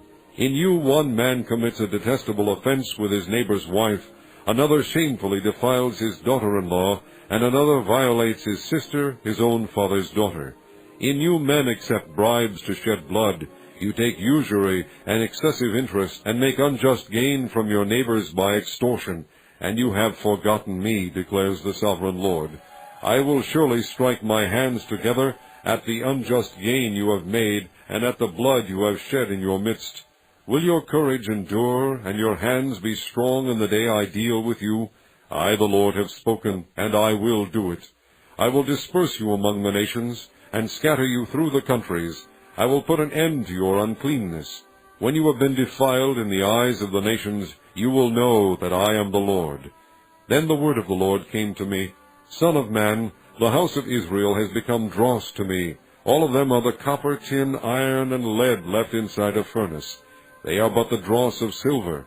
Therefore this is what the sovereign Lord says, Because you have all become dross, I will gather you into Jerusalem. As men gather silver, copper, iron, lead, and tin into a furnace to melt it with a fiery blast, so will I gather you in my anger and my wrath, and put you inside the city and melt you. I will gather you, and I will blow on you with my fiery wrath, and you will be melted inside her. As silver is melted in a furnace, so you will be melted inside her, and you will know that I, the Lord, have poured out my wrath upon you. Again the word of the Lord came to me, Son of man, say to the land, You are a land that has had no rain or showers in the day of wrath. There is a conspiracy of her princes within her, like a roaring lion tearing its prey. They devour people, take treasures and precious things, and make many widows within her. Her priests do violence to my law, and profane my holy things. They do not distinguish between the holy and the common. They teach that there is no difference between the unclean and the clean, and they shut their eyes to the keeping of my Sabbaths, so that I am profaned among them. Her officials within her are like wolves tearing their prey. They shed blood and kill people to make unjust gain. Her prophets whitewash these deeds for them by false visions and lying divinations. They say, This is what the sovereign Lord says, when the Lord has not spoken. The people of the land practice extortion and commit robbery. They oppress the poor and needy, and mistreat the alien, denying them justice. I looked for a man among them who would build up the wall and stand before me in the gap on behalf of the land, so I would not have to destroy it, but I found none. So I will pour out my wrath on them and consume them with my fiery anger, bringing down on their own heads all they have done, declares the sovereign Lord. Chapter 23. The word of the Lord came to me, Son of man, there were 2 women, daughters of the same mother. They became prostitutes in Egypt, engaging in prostitution from their youth. In that land their breasts were fondled, and their virgin bosoms caressed. The older was named Oholah, and her sister was Oholibah. They were mine, and gave birth to sons and daughters. Oholah is Samaria, and Oholibah is Jerusalem. Oholah engaged in prostitution while she was still mine, and she lusted after her lovers, the Assyrians, warriors clothed in blue, governors and commanders, all of them handsome young men and mounted horsemen. She gave herself as a prostitute to all the elite of the Assyrians, and defiled herself with all the idols of everyone she lusted after. She did not give up the prostitution she began in Egypt, when during her youth men slept with her, caressed her virgin bosom, and poured out their lust upon her. Therefore I handed her over to her lovers, the Assyrians, for whom she lusted. They stripped her naked, took away her sons and daughters, and killed her with the sword. She became a byword among women, and punishment was inflicted on her. Her sister Oholibah saw this, yet in her lust and prostitution she was more depraved than her sister. She too lusted after the Assyrians, governors and commanders, warriors in full dress, mounted horsemen, all handsome young men. I saw that she too defiled herself. Both of them went the same way. But she carried her prostitution still further. She saw men portrayed on a wall, figures of Chaldeans portrayed in red, with belts around their waists and flowing turbans on their heads. All of them looked like Babylonian chariot officers, natives of Chaldea. As soon as she saw them, she lusted after them, and sent messengers to them in Chaldea. Then the Babylonians came to her, to the bed of love, and in their lust they defiled her. After she had been defiled by them, she turned away from them in disgust. When she carried on her prostitution openly and exposed her nakedness, I turned away from her in disgust, just as I had turned away from her sister. Yet she became more and more promiscuous as she recalled the days of her youth, when she was a prostitute in Egypt. There she lusted after her lovers, whose genitals were like those of donkeys, and whose emission was like that of horses. So you longed for the lewdness of your youth, when in Egypt your bosom was caressed, and your young breasts fondled. Therefore, Oholibah, this is what the Sovereign Lord says.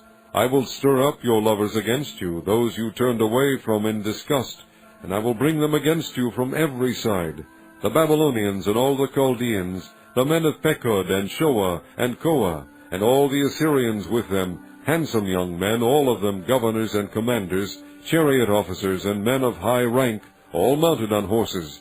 They will come against you with weapons, chariots and wagons, and with a throng of people.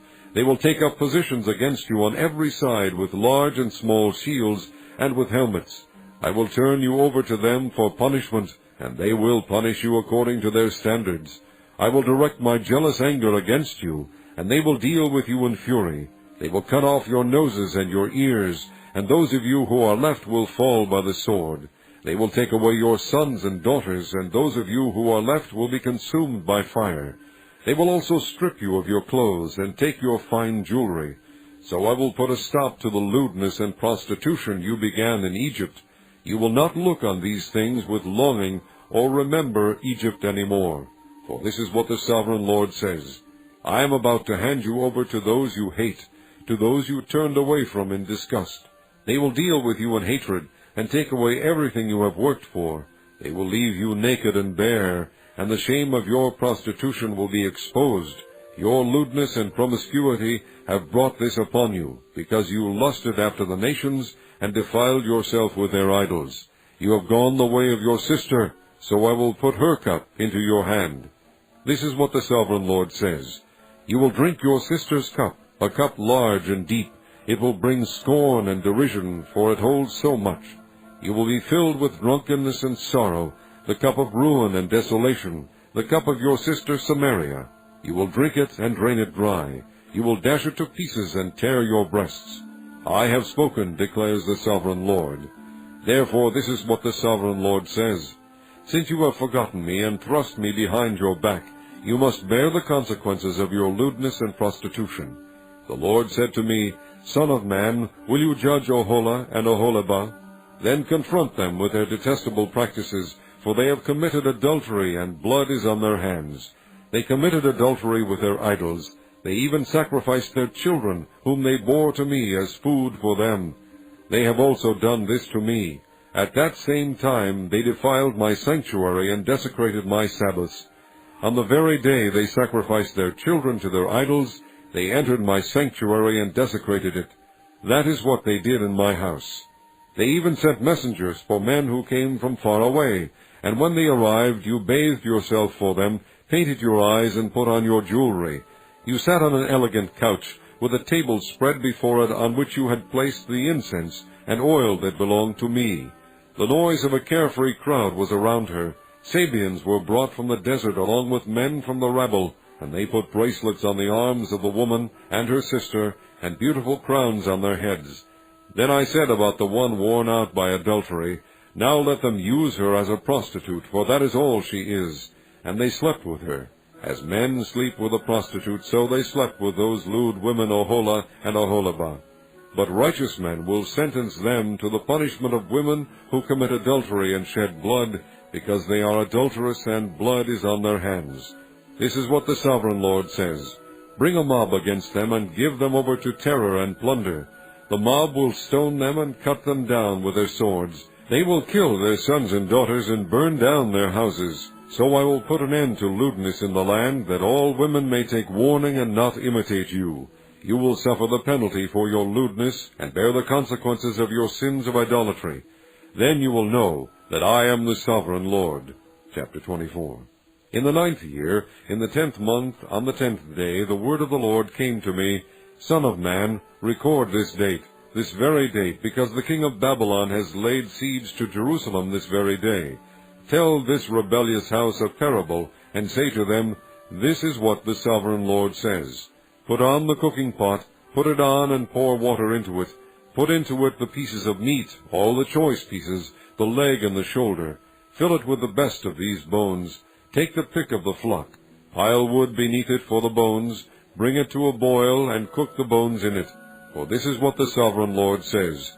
Woe to the city of bloodshed, to the pot now encrusted, whose deposit will not go away. Empty it piece by piece, without casting lots for them. For the blood she shed is in her midst. She poured it on the bare rock. She did not pour it on the ground, where the dust would cover it. To stir up wrath and take revenge, I put her blood on the bare rock, so that it would not be covered. Therefore this is what the Sovereign Lord says. Woe to the city of bloodshed! I too will pile the wood high. So heap on the wood, and kindle the fire. Cook the meat well, mixing in the spices, and let the bones be charred. Then set the empty pot on the coals till it becomes hot and its copper glows, so its impurities may be melted and its deposit burned away. It has frustrated all efforts. Its heavy deposit has not been removed, not even by fire. Now your impurity is lewdness, because I tried to cleanse you, but you would not be cleansed from your impurity. You will not be clean again until my wrath against you has subsided. I, the Lord, have spoken. The time has come for me to act. I will not hold back. I will not have pity, nor will I relent. You will be judged according to your conduct and your actions, declares the Sovereign Lord. The word of the Lord came to me, Son of man, with one blow I am about to take away from you the delight of your eyes. Yet do not lament or weep or shed any tears. Groan quietly. Do not mourn for the dead. Keep your turban fastened and your sandals on your feet. Do not cover the lower part of your face, or eat the customary food of mourners. So I spoke to the people in the morning, and in the evening my wife died. The next morning I did as I had been commanded. Then the people asked me, Won't you tell us what these things have to do with us? So I said to them, The word of the Lord came to me, Say to the house of Israel, This is what the Sovereign Lord says. I am about to desecrate my sanctuary, the stronghold in which you take pride, the delight of your eyes, the object of your affection. The sons and daughters you left behind will fall by the sword, and you will do as I have done. You will not cover the lower part of your face or eat the customary food of mourners. You will keep your turbans on your heads and your sandals on your feet. You will not mourn or weep, but will waste away because of your sins, and groan among yourselves. Ezekiel will be a sign to you. You will do just as he has done. When this happens, you will know that I am the Sovereign Lord.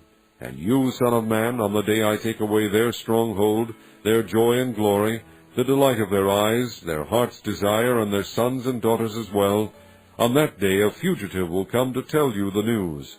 At that time your mouth will be opened. You will speak with him, and will no longer be silent. So you will be a sign to them, and they will know that I am the Lord. Chapter 25. The word of the Lord came to me, Son of man, set your face against the Ammonites, and prophesy against them. Say to them, Hear the word of the Sovereign Lord. This is what the Sovereign Lord says. Because you said, Aha, over my sanctuary, when it was desecrated, and over the land of Israel, when it was laid waste, and over the people of Judah, when they went into exile, therefore I am going to give you to the people of the east as a possession. They will set up their camps, and pitch their tents among you. They will eat your fruit and drink your milk. I will turn Rabbah into a pasture for camels, and Ammon into a resting place for sheep. Then you will know that I am the Lord.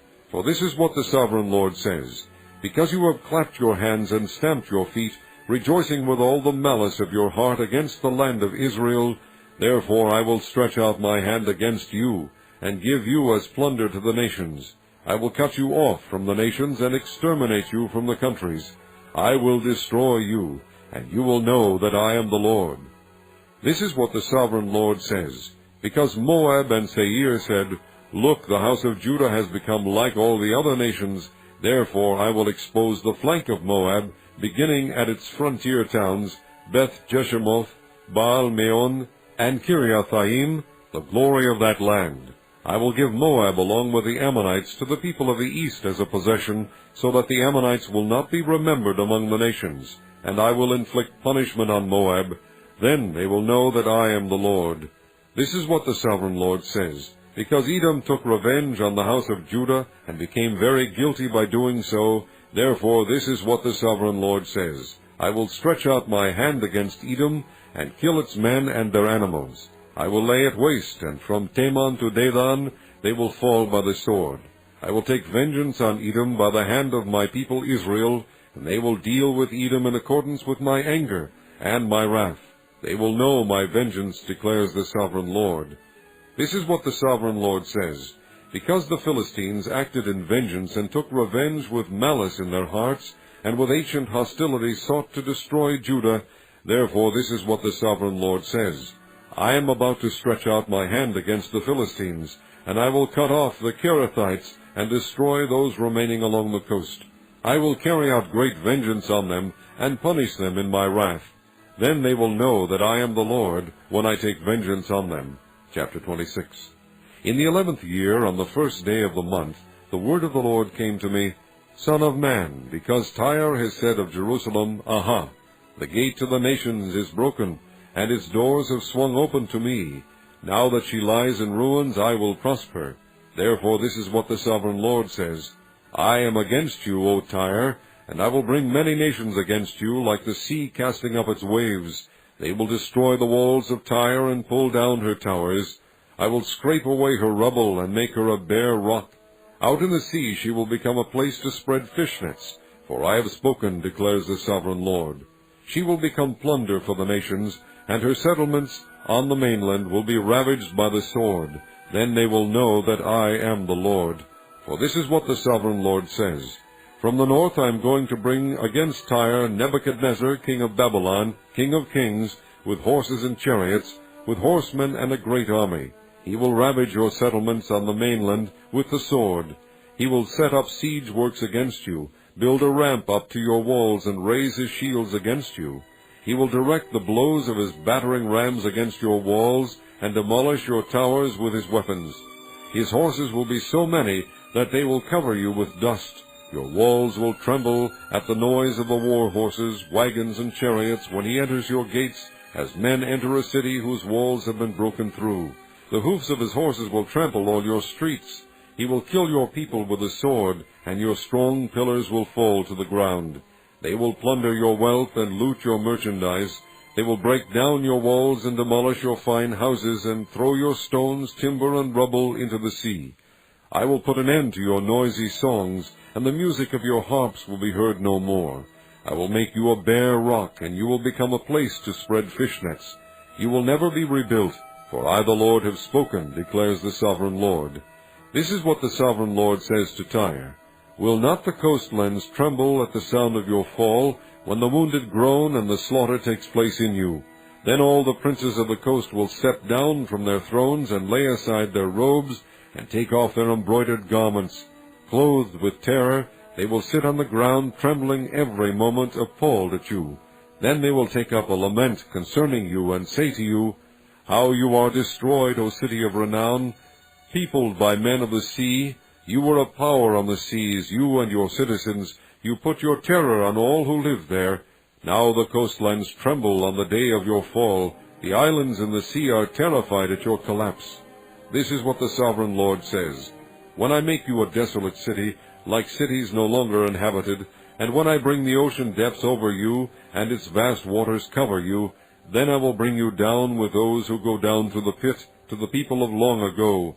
I will make you dwell in the earth below, as in ancient ruins, with those who go down to the pit, and you will not return or take your place in the land of the living. I will bring you to a horrible end, and you will be no more.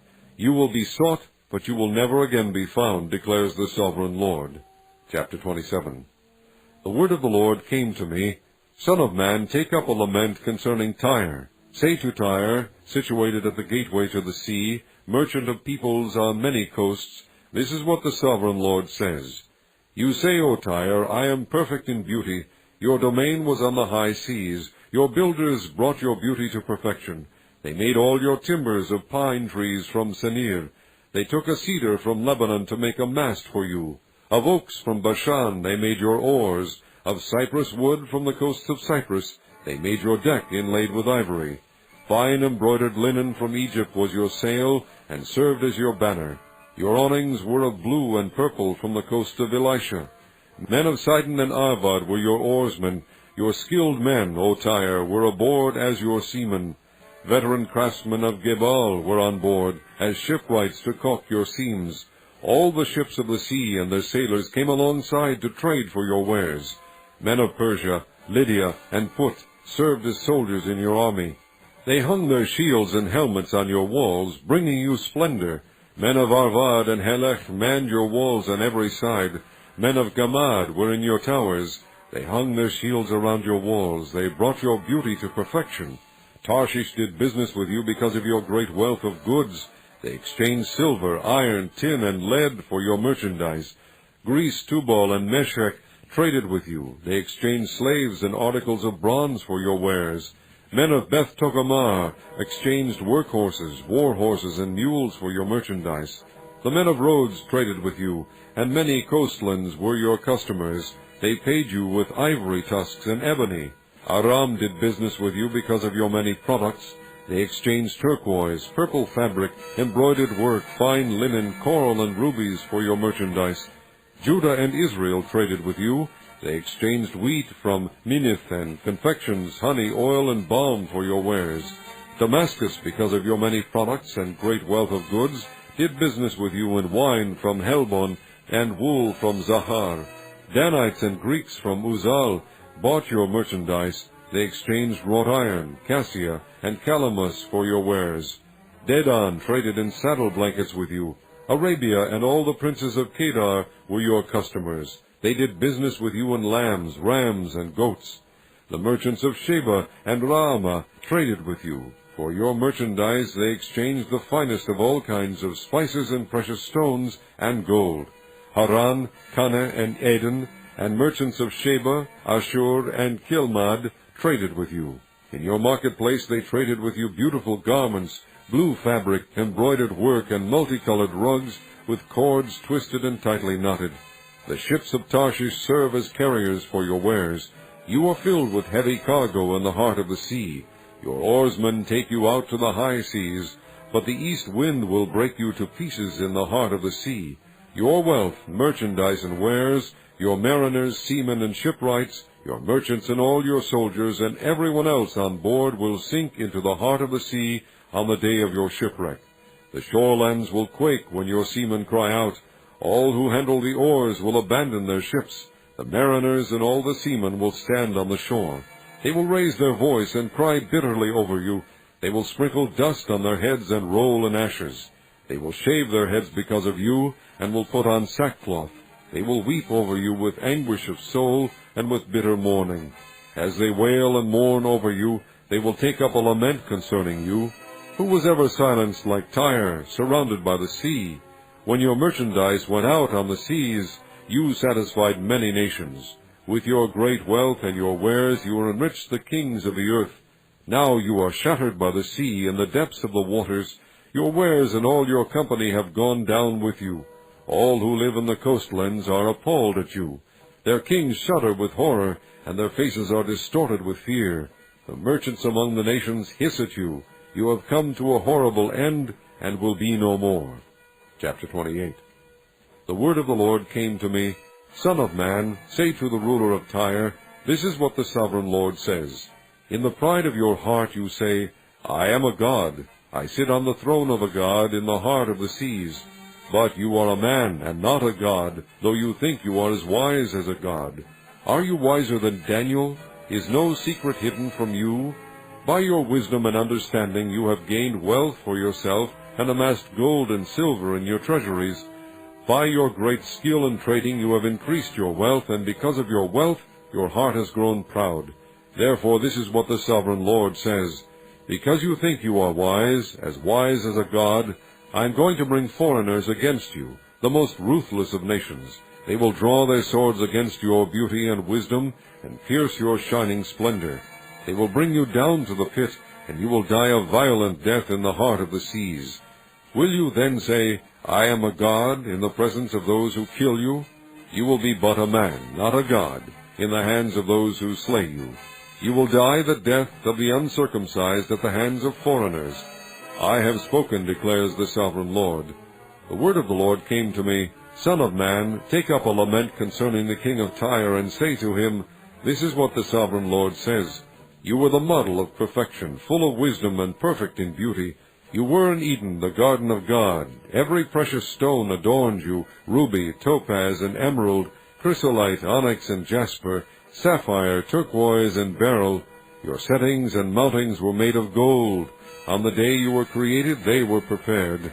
You were anointed as a guardian cherub, for I so ordained you. You were on the holy mount of God. You walked among the fiery stones. You were blameless in your ways from the day you were created till wickedness was found in you. Through your widespread trade you were filled with violence, and you sinned. So I drove you in disgrace from the mount of God, and I expelled you, O guardian cherub, from among the fiery stones. Your heart became proud on account of your beauty, and you corrupted your wisdom because of your splendor. So I threw you to the earth. I made a spectacle of you before kings. By your many sins and dishonest trade you have desecrated your sanctuaries. So I made a fire come out from you, and it consumed you, and I reduced you to ashes on the ground in the sight of all who were watching. All the nations who knew you are appalled at you. You have come to a horrible end, and will be no more. The word of the Lord came to me, Son of man, set your face against Sidon. Prophesy against her, and say, This is what the Sovereign Lord says. I am against you, O Sidon, and I will gain glory within you. They will know that I am the Lord, when I inflict punishment on her, and show myself holy within her. I will send a plague upon her, and make blood flow in her streets. The slain will fall within her, with the sword against her on every side. Then they will know that I am the Lord. No longer will the people of Israel have malicious neighbors who are painful briars and sharp thorns. Then they will know that I am the Sovereign Lord. This is what the Sovereign Lord says. When I gather the people of Israel from the nations where they have been scattered, I will show myself holy among them in the sight of the nations. Then they will live in their own land, which I gave to my servant Jacob. They will live there in safety, and will build houses and plant vineyards. They will live in safety when I inflict punishment on all their neighbors who maligned them. Then they will know that I am the Lord their God.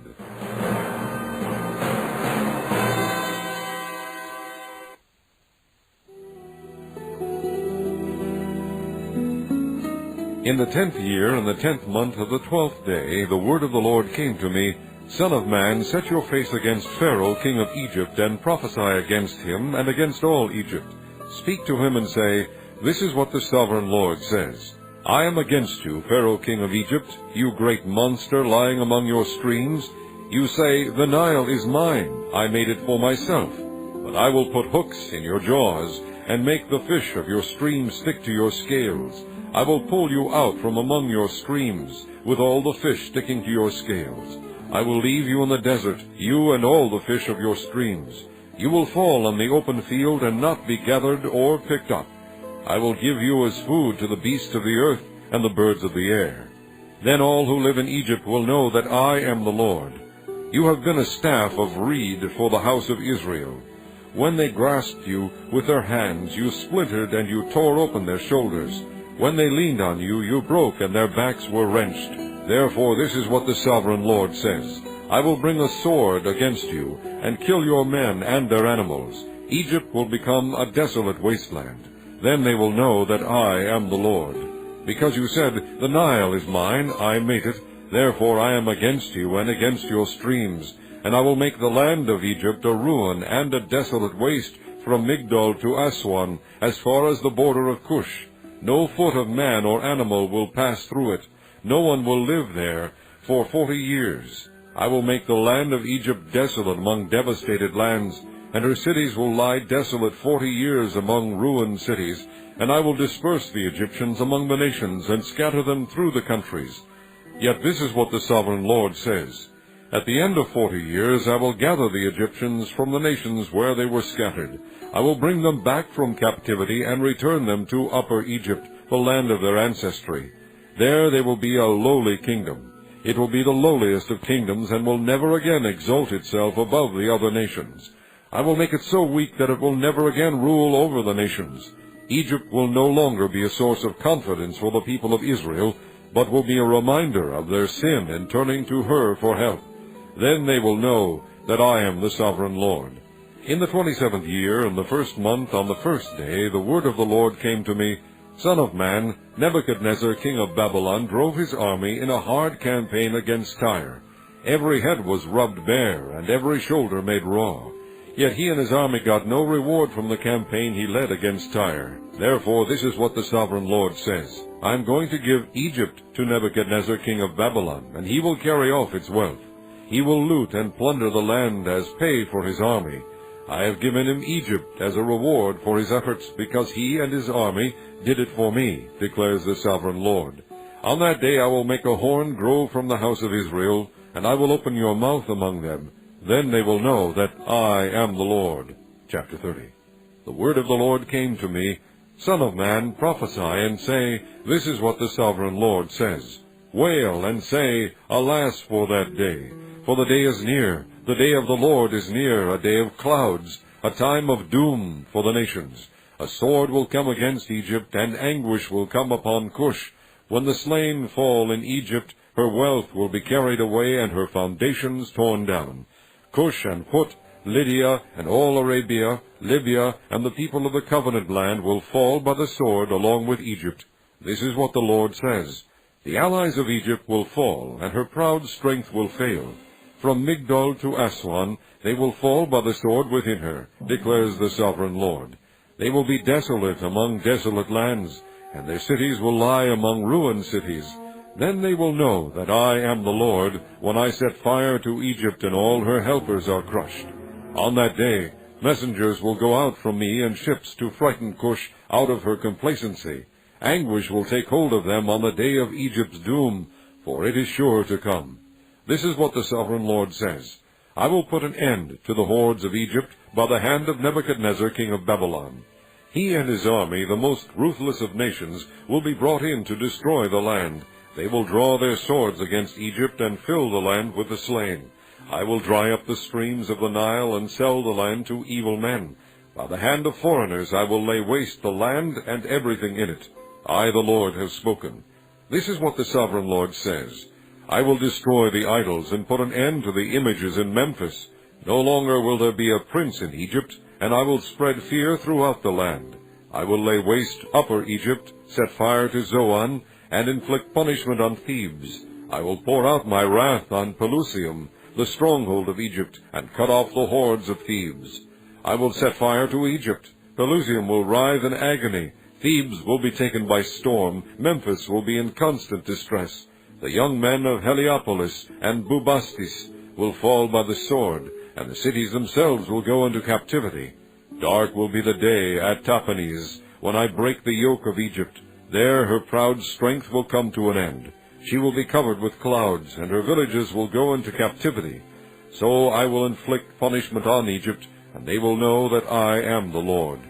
In the 11th year, in the 1st month, on the 7th day, the word of the Lord came to me, Son of man, I have broken the arm of Pharaoh king of Egypt. It has not been bound up for healing or put in a splint, so as to become strong enough to hold a sword.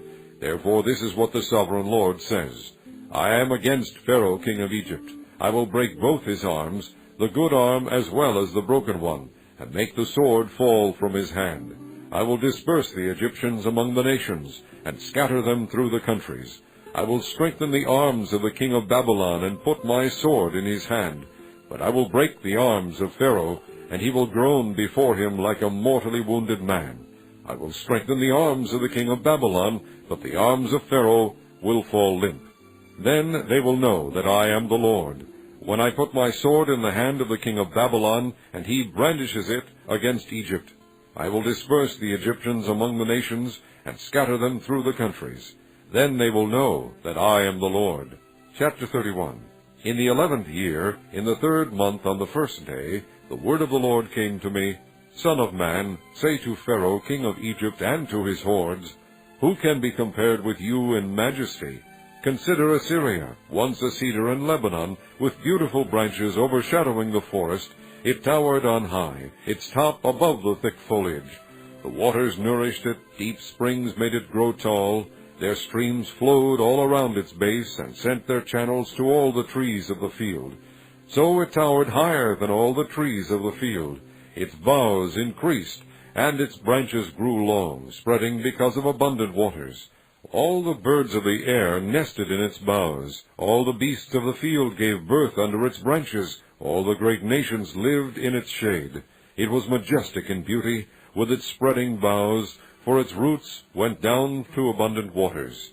The cedars in the garden of God could not rival it, nor could the pine trees equal its boughs, nor could the plane trees compare with its branches. No tree in the garden of God could match its beauty. I made it beautiful with abundant branches, the envy of all the trees of Eden in the garden of God. Therefore this is what the sovereign Lord says. Because it towered on high, lifting its top above the thick foliage, and because it was proud of its height, I handed it over to the ruler of the nations, for him to deal with according to its wickedness. I cast it aside, and the most ruthless of foreign nations cut it down and left it. Its boughs fell on the mountains, and in all the valleys. Its branches lay broken in all the ravines of the land. All the nations of the earth came out from under its shade and left it. All the birds of the air settled on the fallen tree, and all the beasts of the field were among its branches. Therefore no other trees by the waters are ever to tower proudly on high, lifting their tops above the thick foliage. No other trees so well watered are ever to reach such a height. They are all destined for death, for the earth below, among mortal men, with those who go down to the pit. This is what the sovereign Lord says. On the day it was brought down to the grave, I covered the deep springs with mourning for it. I held back its streams, and its abundant waters were restrained. Because of it, I clothed Lebanon with gloom, and all the trees of the field withered away. I made the nations tremble at the sound of its fall when I brought it down to the grave with those who go down to the pit. Then all the trees of Eden, the choicest and best of Lebanon, all the trees that were well watered, were consoled in the earth below. Those who lived in its shade, its allies among the nations, had also gone down to the grave with it, joining those killed by the sword. Which of the trees of Eden can be compared with you in splendor and majesty? Yet you too will be brought down with the trees of Eden to the earth below. You will lie among the uncircumcised with those killed by the sword. This is Pharaoh and all his hordes, declares the sovereign Lord. Chapter 32. In the 12th year, in the 12th month, on the 1st day, the word of the Lord came to me, Son of man, take up a lament concerning Pharaoh, king of Egypt, and say to him, You are like a lion among the nations. You are like a monster in the seas, thrashing about in your streams, churning the water with your feet and muddying the streams. This is what the sovereign Lord says. With a great throng of people I will cast my net over you, and they will haul you up in my net. I will throw you on the land, and hurl you on the open field. I will let all the birds of the air settle on you, and all the beasts of the earth gorge themselves on you. I will spread your flesh on the mountains, and fill the valleys with your remains. I will drench the land with your flowing blood all the way to the mountains, and the ravines will be filled with your flesh. When I snuff you out, I will cover the heavens and darken their stars. I will cover the sun with a cloud, and the moon will not give its light. All the shining lights in the heavens I will darken over you. I will bring darkness over your land, declares the sovereign Lord. I will trouble the hearts of many peoples when I bring about your destruction among the nations, among lands you have not known. I will cause many peoples to be appalled at you, and their kings will shudder with horror because of you, when I brandish my sword before them. On the day of your downfall each of them will tremble every moment for his life. For this is what the sovereign Lord says: The sword of the king of Babylon will come against you. I will cause your hordes to fall by the swords of mighty men, the most ruthless of all nations. They will shatter the pride of Egypt, and all her hordes will be overthrown. I will destroy all her cattle from beside abundant waters, no longer to be stirred by the foot of man, or muddied by the hoofs of cattle. Then I will let her waters settle, and make her streams flow like oil, declares the sovereign Lord. When I make Egypt desolate, and strip the land of everything in it, when I strike down all who live there, then they will know that I am the Lord. This is the lament they will chant for her. The daughters of the nations will chant it. For Egypt and all her hordes they will chant it, declares the sovereign Lord. In the 12th year, on the 15th day of the month, the word of the Lord came to me, Son of man, wail for the hordes of Egypt, and consign to the earth below both her and the daughters of mighty nations, with those who go down to the pit. Say to them, Are you more favored than others? Go down and be laid among the uncircumcised. They will fall among those killed by the sword. The sword is drawn, let her be dragged off with all her hordes. From within the grave the mighty leaders will say of Egypt and her allies, They have come down, and they lie with the uncircumcised, with those killed by the sword. Assyria is there with her whole army. She is surrounded by the graves of all her slain, all who have fallen by the sword. Their graves are in the depths of the pit, and her army lies around her grave. All who had spread terror in the land of the living are slain, fallen by the sword. Elam is there, with all her hordes around her grave. All of them are slain, fallen by the sword. All who had spread terror in the land of the living went down uncircumcised to the earth below. They bear their shame with those who go down to the pit. A bed is made for her among the slain, with all her hordes around her grave. All of them are uncircumcised, killed by the sword. Because their terror had spread in the land of the living, they bear their shame with those who go down to the pit. They are laid among the slain. Meshech and Tubal are there, with all their hordes around their graves. All of them are uncircumcised, killed by the sword because they spread their terror in the land of the living. Do they not lie with the other uncircumcised warriors who have fallen, who went down to the grave with their weapons of war, whose swords were placed under their heads? The punishment for their sins rested on their bones, though the terror of these warriors had stalked through the land of the living. You too, O Pharaoh, will be broken, and will lie among the uncircumcised, with those killed by the sword. Edom is there, her kings and all her princes. Despite their power, they are laid with those killed by the sword. They lie with the uncircumcised, with those who go down to the pit. All the princes of the north and all the Sidonians are there. They went down with the slain in disgrace, despite the terror caused by their power. They lie uncircumcised with those killed by the sword, and bear their shame with those who go down to the pit. Pharaoh, he and all his army, will see them, and he will be consoled for all his hordes that were killed by the sword, declares the sovereign Lord. Although I had him spread terror in the land of the living, Pharaoh and all his hordes will be laid among the uncircumcised, with those killed by the sword, declares the sovereign Lord. Chapter 33. The word of the Lord came to me, Son of man, speak to your countrymen, and say to them, When I bring the sword against the land, and the people of the land choose one of their men, and make him their watchman, and he sees the sword coming against the land, and blows the trumpet to warn the people, then if anyone hears the trumpet, but does not take warning, and the sword comes and takes his life, his blood will be on his own head. Since he heard the sound of the trumpet, but did not take warning, his blood will be on his own head. If he had taken warning, he would have saved himself. But if the watchman sees the sword coming, and does not blow the trumpet to warn the people, and the sword comes and takes the life of one of them, that man will be taken away because of his sin. But I will hold the watchman accountable for his blood. Son of man, I have made you a watchman for the house of Israel.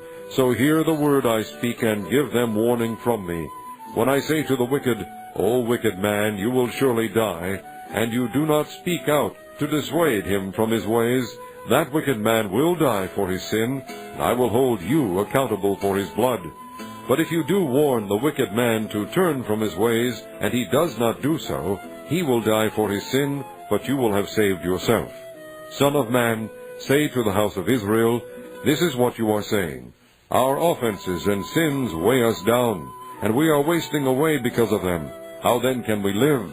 Say to them, as surely as I live, declares the sovereign Lord, I take no pleasure in the death of the wicked, but rather that they turn from their ways and live. Turn from your evil ways. Why will you die, O house of Israel? Therefore, Son of man, say to your countrymen, the righteousness of the righteous man will not save him when he disobeys, and the wickedness of the wicked man will not cause him to fall when he turns from it. The righteous man, if he sins, will not be allowed to live because of his former righteousness. If I tell the righteous man that he will surely live, but then he trusts in his righteousness and does evil, none of the righteous things he has done will be remembered. He will die for the evil he has done.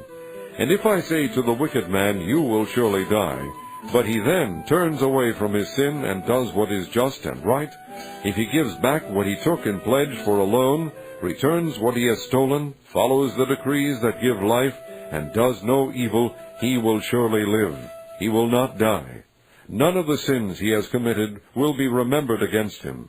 He has done what is just and right. He will surely live. Yet your countrymen say, the way of the Lord is not just, but it is their way that is not just. If a righteous man turns from his righteousness and does evil, he will die for it. And if a wicked man turns away from his wickedness and does what is just and right, he will live by doing so. Yet, O house of Israel, you say, the way of the Lord is not just, but I will judge each of you according to his own ways.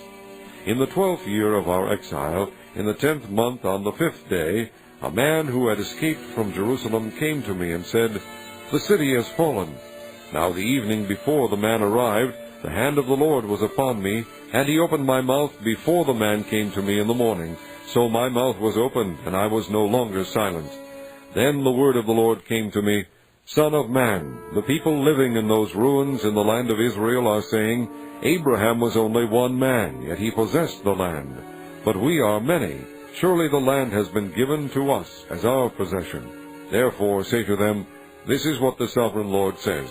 Since you eat meat with the blood still in it, and look to your idols and shed blood, should you then possess the land? You rely on your sword. You do detestable things, and each of you defiles his neighbor's wife. Should you then possess the land? Say this to them. This is what the sovereign Lord says. As surely as I live, those who are left in the ruins will fall by the sword. Those out in the country I will give to the wild animals to be devoured, and those in strongholds and caves will die of a plague. I will make the land a desolate waste, and her proud strength will come to an end, and the mountains of Israel will become desolate so that no one will cross them. Then they will know that I am the Lord, when I have made the land a desolate waste because of all the detestable things they have done. As for you, Son of man, your countrymen are talking together about you by the walls and at the doors of the houses, saying to each other, Come and hear the message that has come from the Lord. My people come to you, as they usually do, and sit before you to listen to your words, but they do not put them into practice. With their mouths they express devotion, but their hearts are greedy for unjust gain. Indeed, to them you are nothing more than one who sings love songs with a beautiful voice, and plays an instrument well, for they hear your words, but do not put them into practice. When all this comes true, and it surely will, then they will know that a prophet has been among them. Chapter 34. The word of the Lord came to me, Son of man, prophesy against the shepherds of Israel. Prophesy and say to them, This is what the sovereign Lord says. Woe to the shepherds of Israel who only take care of themselves. Should not shepherds take care of the flock? You eat the curds, clothe yourselves with the wool, and slaughter the choice animals, but you do not take care of the flock. You have not strengthened the weak, or healed the sick, or bound up the injured. You have not brought back the strays, or searched for the lost. You have ruled them harshly and brutally. So they were scattered because there was no shepherd, and when they were scattered they became food for all the wild animals. My sheep wandered over all the mountains, and on every high hill. They were scattered over the whole earth, and no one searched or looked for them. Therefore, you shepherds, hear the word of the Lord.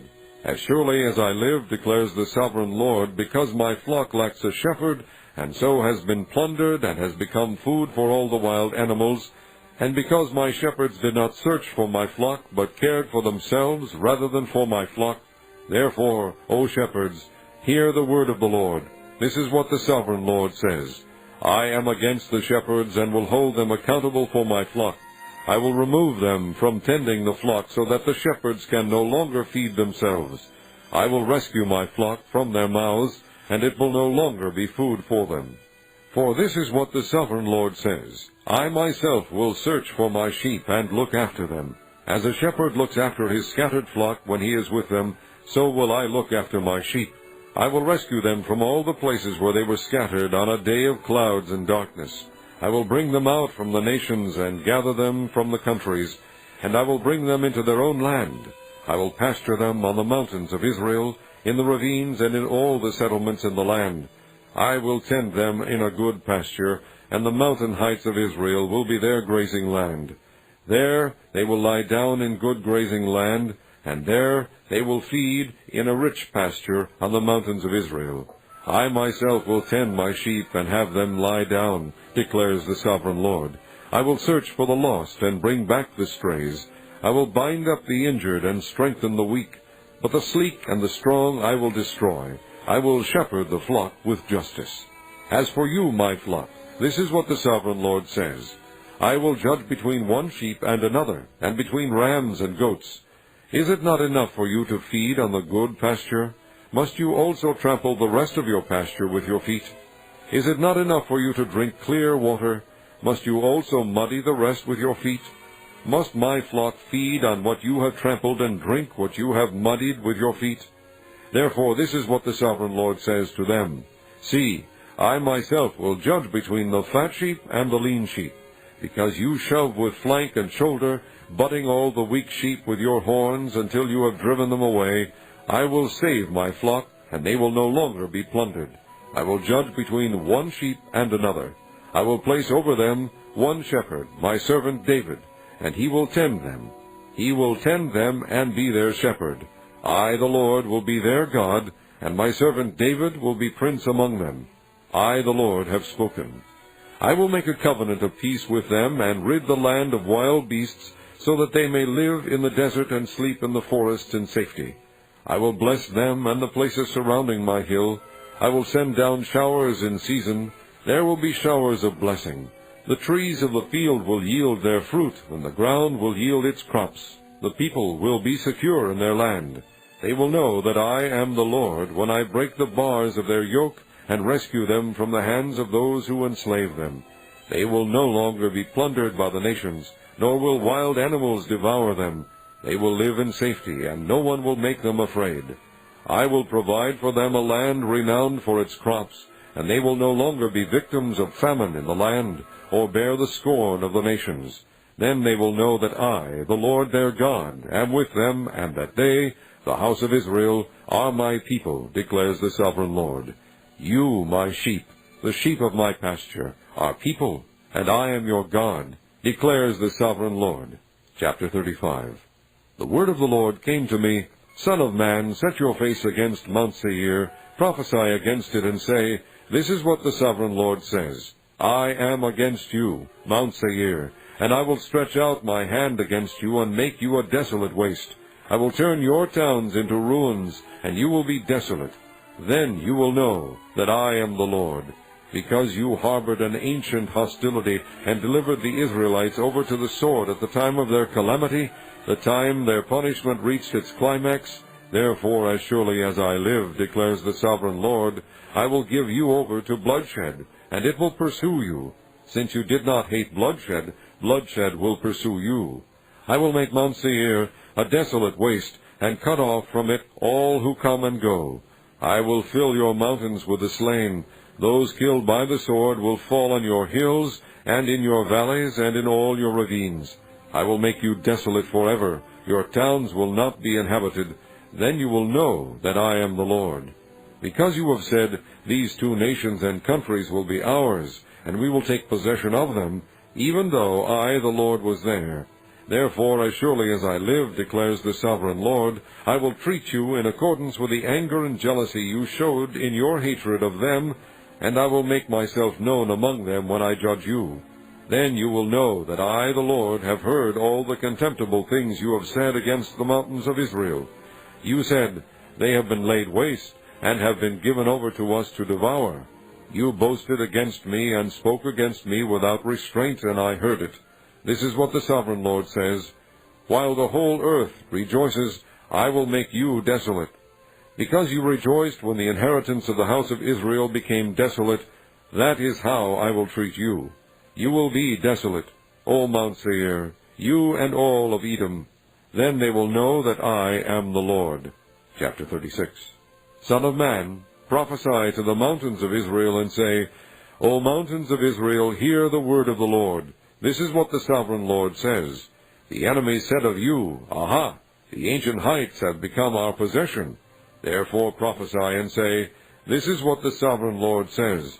Because they ravaged and hounded you from every side, so that you became the possession of the rest of the nations and the object of people's malicious talk and slander, therefore, O mountains of Israel, hear the word of the sovereign Lord. This is what the sovereign Lord says to the mountains and hills, to the ravines and valleys, to the desolate ruins, and the deserted towns that have been plundered and ridiculed by the rest of the nations around you.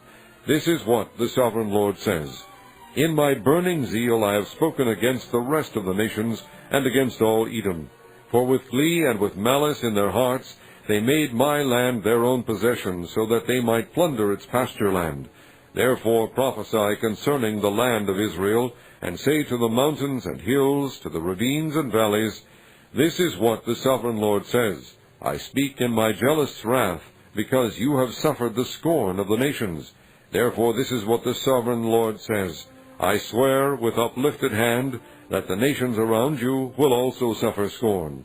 But you, O mountains of Israel, will produce branches and fruit for my people Israel, for they will soon come home. I am concerned for you, and will look on you with favor. You will be plowed and sown, and I will multiply the number of people upon you, even the whole house of Israel. The towns will be inhabited, and the ruins rebuilt. I will increase the number of men and animals upon you, and they will be fruitful and become numerous. I will settle people on you as in the past, and will make you prosper more than before. Then you will know that I am the Lord. I will cause people, my people Israel, to walk upon you. They will possess you, and you will be their inheritance. You will never again deprive them of their children. This is what the sovereign Lord says. Because people say to you, You devour men and deprive your nation of its children, therefore you will no longer devour men or make your nation childless, declares the sovereign Lord. No longer will I make you hear the taunts of the nations, and no longer will you suffer the scorn of the peoples, or cause your nation to fall, declares the sovereign Lord.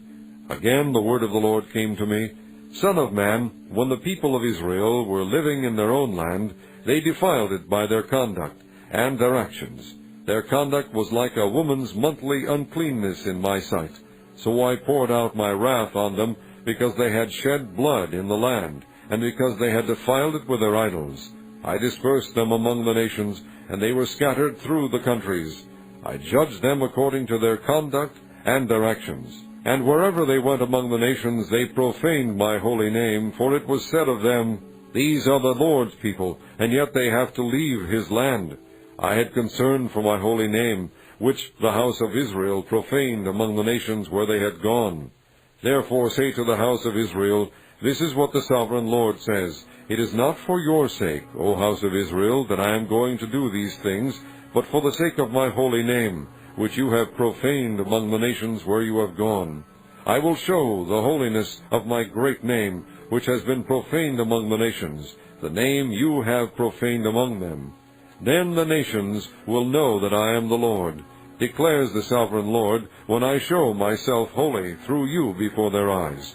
For I will take you out of the nations, I will gather you from all the countries, and bring you back into your own land. I will sprinkle clean water on you, and you will be clean. I will cleanse you from all your impurities and from all your idols. I will give you a new heart and put a new spirit in you. I will remove from you your heart of stone and give you a heart of flesh. And I will put my spirit in you and move you to follow my decrees and be careful to keep my laws.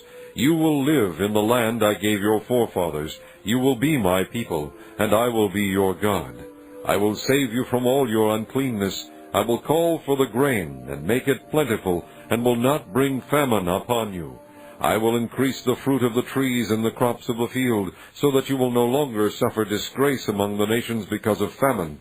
Then you will remember your evil ways and wicked deeds, and you will loathe yourselves for your sins and detestable practices. I want you to know that I am not doing this for your sake, declares the sovereign Lord. Be ashamed and disgraced for your conduct, O house of Israel. This is what the sovereign Lord says. On the day I cleanse you from all your sins, I will resettle your towns, and the ruins will be rebuilt. The desolate land will be cultivated instead of lying desolate in the sight of all who pass through it. They will say, This land that was laid waste has become like the Garden of Eden. The cities that were lying in ruins, desolate and destroyed, are now fortified and inhabited. Then the nations around you that remain will know that I, the Lord, have rebuilt what was destroyed, and have replanted what was desolate. I, the Lord, have spoken, and I will do it. This is what the sovereign Lord says. Once again I will yield to the plea of the house of Israel, and do this for them. I will make their people as numerous as sheep, as numerous as the flocks for offerings at Jerusalem during her appointed festivals. So will the ruined cities be filled with flocks of people. Then they will know that I am the Lord. Chapter 37. The hand of the Lord was upon me, and he brought me out by the Spirit of the Lord, and set me in the middle of a valley. It was full of bones. He led me back and forth among them, and I saw a great many bones on the floor of the valley, bones that were very dry. He asked me, Son of man, can these bones live? I said, O sovereign Lord, you alone know. Then he said to me, Prophesy to these bones, and say to them, Dry bones, hear the word of the Lord. This is what the sovereign Lord says to these bones. I will make breath enter you, and you will come to life. I will attach tendons to you, and make flesh come upon you, and cover you with skin. I will put breath in you, and you will come to life.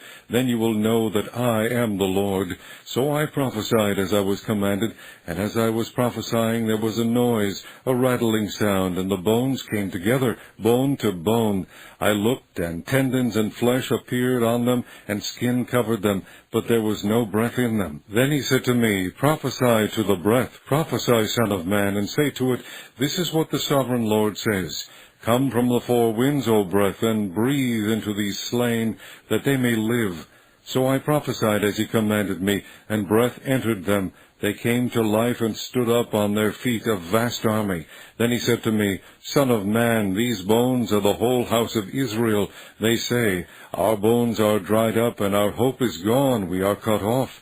Therefore prophesy and say to them, This is what the sovereign Lord says. O my people, I am going to open your graves and bring you up from them. I will bring you back to the land of Israel. Then you, my people, will know that I am the Lord, when I open your graves and bring you up from them. I will put my spirit in you, and you will live, and I will settle you in your own land. Then you will know that I, the Lord, have spoken, and I have done it, declares the Lord.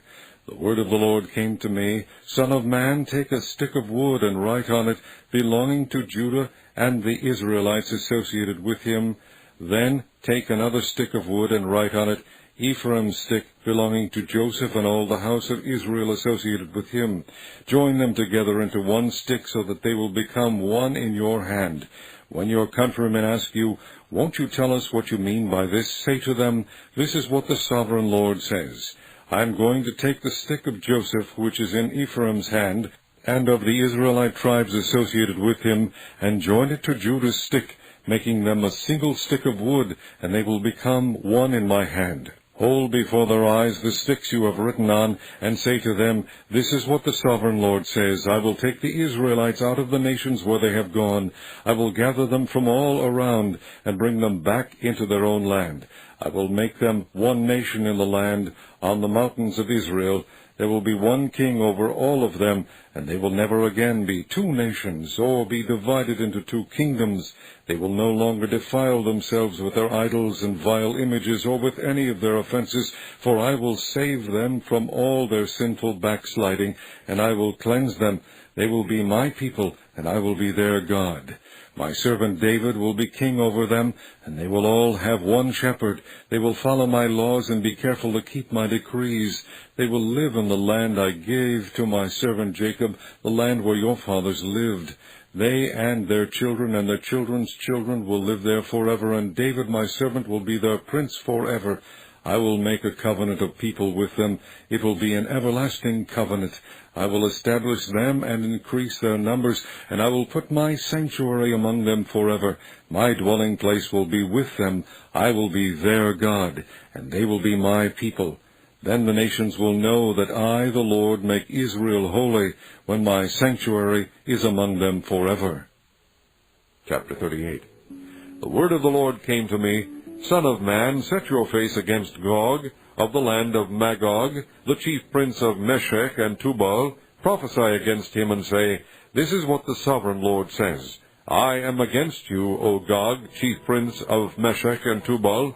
I will turn you around, put hooks in your jaws, and bring you out with your whole army, your horses, your horsemen fully armed, and a great horde with large and small shields, all of them brandishing their swords.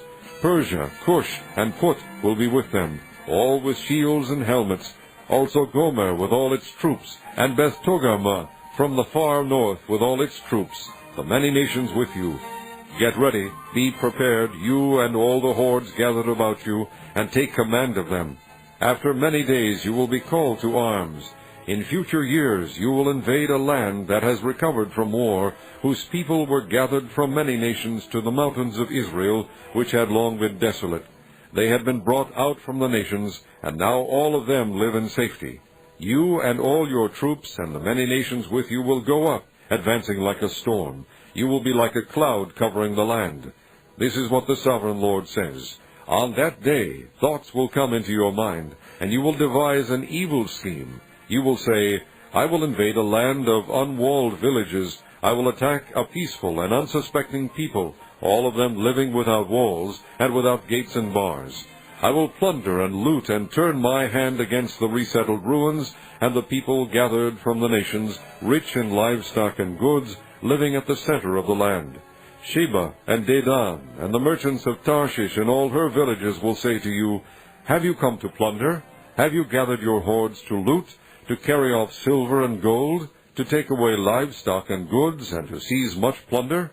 Therefore, Son of man, prophesy and say to Gog, This is what the sovereign Lord says. In that day when my people Israel are living in safety, will you not take notice of it?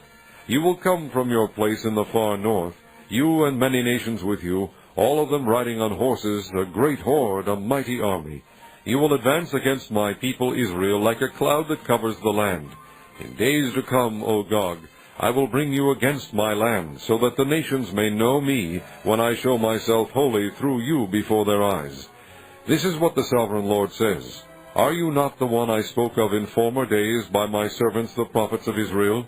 At that time they prophesied for years that I would bring you against them. This is what will happen in that day. When Gog attacks the land of Israel, my hot anger will be aroused, declares the sovereign Lord. In my zeal and fiery wrath I declare that at that time there shall be a great earthquake in the land of Israel. The fish of the sea, the birds of the air, the beasts of the field, every creature that moves along the ground, and all the people on the face of the earth will tremble at my presence. The mountains will be overturned, the cliffs will crumble, and every wall will fall to the ground. I will summon a sword against Gog on all my mountains, declares the sovereign Lord. Every man's sword will be against his brother. I will execute judgment upon him with plague and bloodshed. I will pour down torrents of rain, hailstones, and burning sulfur on him, and on his troops, and on the many nations with him. And so I will show my greatness and my holiness, and I will make myself known in the sight of many nations. Then they will know that I am the Lord. Chapter 39. Son of man, prophesy against Gog, and say, This is what the sovereign Lord says. I am against you, O Gog, chief prince of Meshech and Tubal. I will turn you around and drag you along.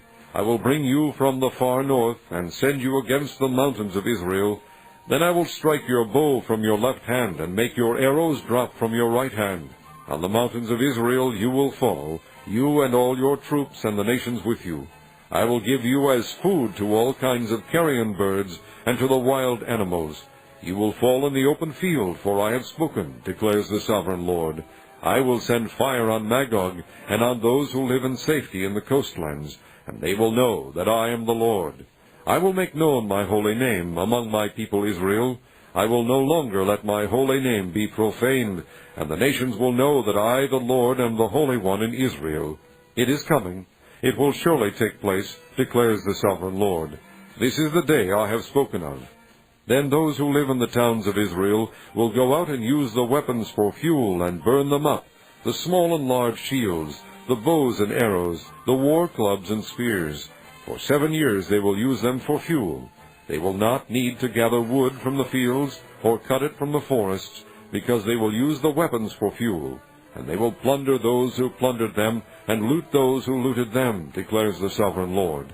On that day I will give Gog a burial place in Israel. In the valley of those who travel east toward the sea, it will block the way of travelers, because Gog and all his hordes will be buried there.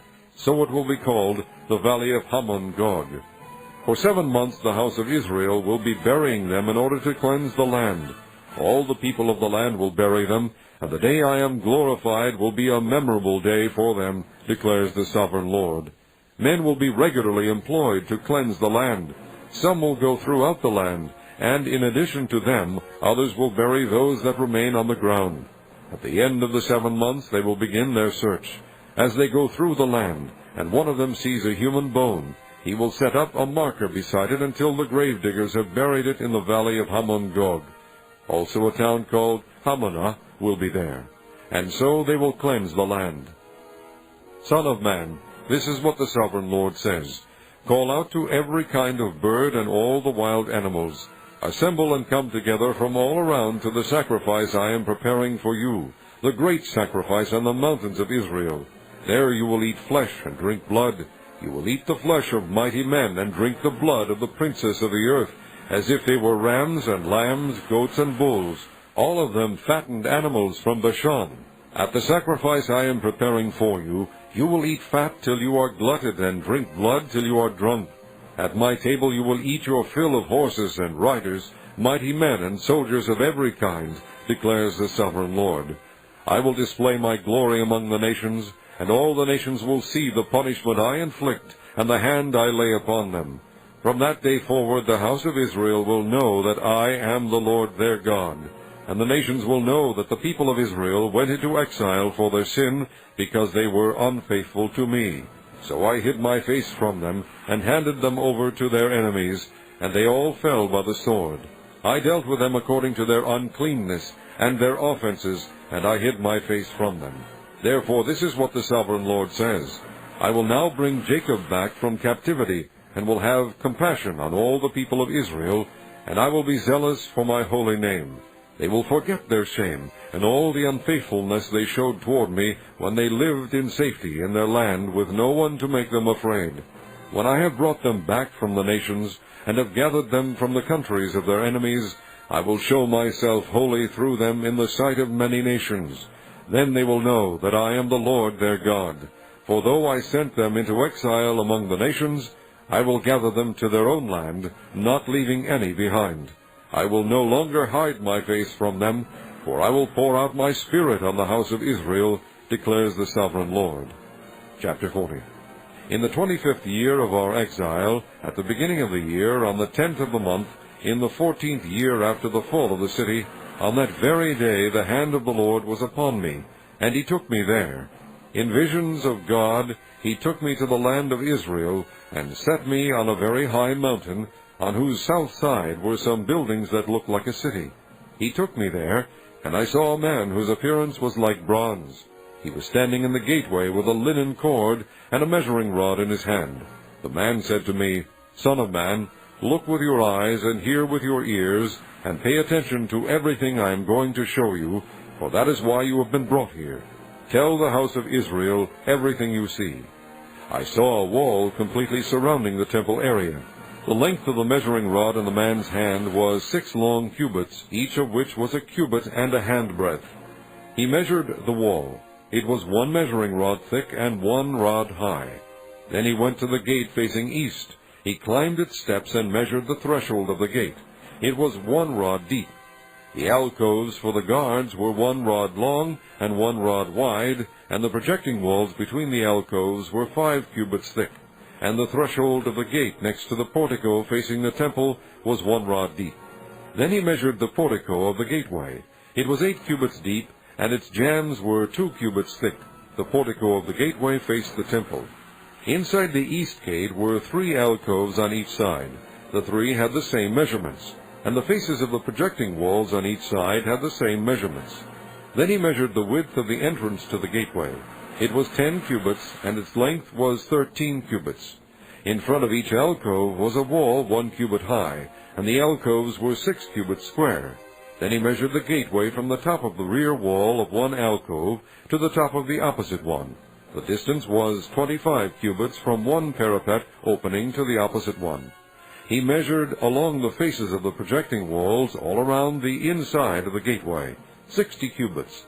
The measurement was up to the portico facing the courtyard. The distance from the entrance of the gateway to the far end of its portico was 50 cubits. The alcoves and the projecting walls inside the gateway were surmounted by narrow parapet openings all around, as was the portico. The openings all around faced inward. The faces of the projecting walls were decorated with palm trees. Then he brought me into the outer court. There I saw some rooms and a pavement that had been constructed all around the court. There were 30 rooms along the pavement. It abutted the sides of the gateways and was as wide as they were long. This was the lower pavement. Then he measured the distance from the inside of the lower gateway to the outside of the inner court. It was 100 cubits on the east side as well as on the north. Then he measured the length and width of the gate facing north, leading into the outer court. Its alcoves, 3 on each side, its projecting walls, and its portico had the same measurements as those of the first gateway. It was 50 cubits long and 25 cubits wide. Its openings, its portico, and its palm tree decorations had the same measurements as those of the gate facing east. 7 steps led up to it, with its portico opposite them. There was a gate to the inner court facing the north gate, just as there was on the east. He measured from one gate to the opposite one. It was 100 cubits. Then he led me to the south side, and I saw a gate facing south. He measured its jambs and its portico, and they had the same measurements as the others. The gateway and its portico had narrow openings all around, like the openings of the others. It was 50 cubits long and 25 cubits wide. 7 steps led up to it, with its portico opposite them. It had palm tree decorations on the faces of the projecting walls on each side. The inner court also had a gate facing south, and he measured from this gate to the outer gate on the south side. It was 100 cubits. Then he brought me into the inner court through the south gate, and he measured the south gate. It had the same measurements as the others. Its alcoves, its projecting walls, and its portico had the same measurements as the others. The gateway and its portico had openings all around. It was 50 cubits long and 25 cubits wide. The porticos of the gateway around the inner court were 25 cubits wide and 5 cubits deep. Its portico faced the outer court. Palm trees decorated its jambs, and 8 steps led up to it. Then he brought me to the inner court on the east side, and he measured the gateway. It had the same measurements as the others. Its alcoves, its projecting walls, and its portico had the same measurements as the others. The gateway and its portico had openings all around. It was 50 cubits long and 25 cubits wide. Its portico faced the outer court. Palm trees decorated the jambs on either side, and 8 steps led up to it. Then he brought me to the north gate and measured it. It had the same measurements as the others, as did its alcoves, its projecting walls, and its portico, and it had openings all around. It was 50 cubits long and 25 cubits wide. Its portico faced the outer court. Palm trees decorated the jambs on either side, and 8 steps led up to it. A room with a doorway was by the portico in each of the inner gateways, where the burnt offerings were washed. In the portico of the gateway were 2 tables on each side, on which the burnt offerings, sin offerings, and guilt offerings were slaughtered. By the outside wall of the portico of the gateway, near the steps at the entrance to the north gateway, were 2 tables, and on the other side of the steps were 2 tables. So there were 4 tables on one side of the gateway, and 4 on the other, 8 tables in all, on which the sacrifices were slaughtered. There were also 4 tables of dressed stone for the burnt offerings, each a cubit and a half long, a cubit and a half wide, and a cubit high. On them were placed the utensils for slaughtering the burnt offerings and the other sacrifices. And double-pronged hooks, each a handbreadth long, were attached to the wall all around. The tables were for the flesh of the offerings. Outside the inner gate, within the inner court, were 2 rooms, one at the side of the north gate and facing south, and another at the side of the south gate and facing north. He said to me, "The room facing south is for the priests who have charge of the temple, and the room facing north is for the priests who have charge of the altar. These are the sons of Zadok, who are the only Levites who may draw near to the Lord to minister before him." Then he measured the court. It was square, 100 cubits long and 100 cubits wide, and the altar was in front of the temple. He brought me to the portico of the temple and measured the jambs of the portico. They were 5 cubits wide on either side. The width of the entrance was 14 cubits, and its projecting walls were 3 cubits wide on either side. The portico was 20 cubits wide and 12 cubits from front to back. It was reached by a flight of stairs, and there were pillars on each side of the jambs. Chapter 41.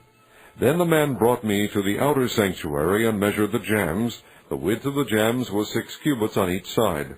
The entrance was 10 cubits wide, and the projecting walls on each side of it were 5 cubits wide. He also measured the outer sanctuary. It was 40 cubits long and 20 cubits wide. Then he went into the inner sanctuary and measured the jambs of the entrance.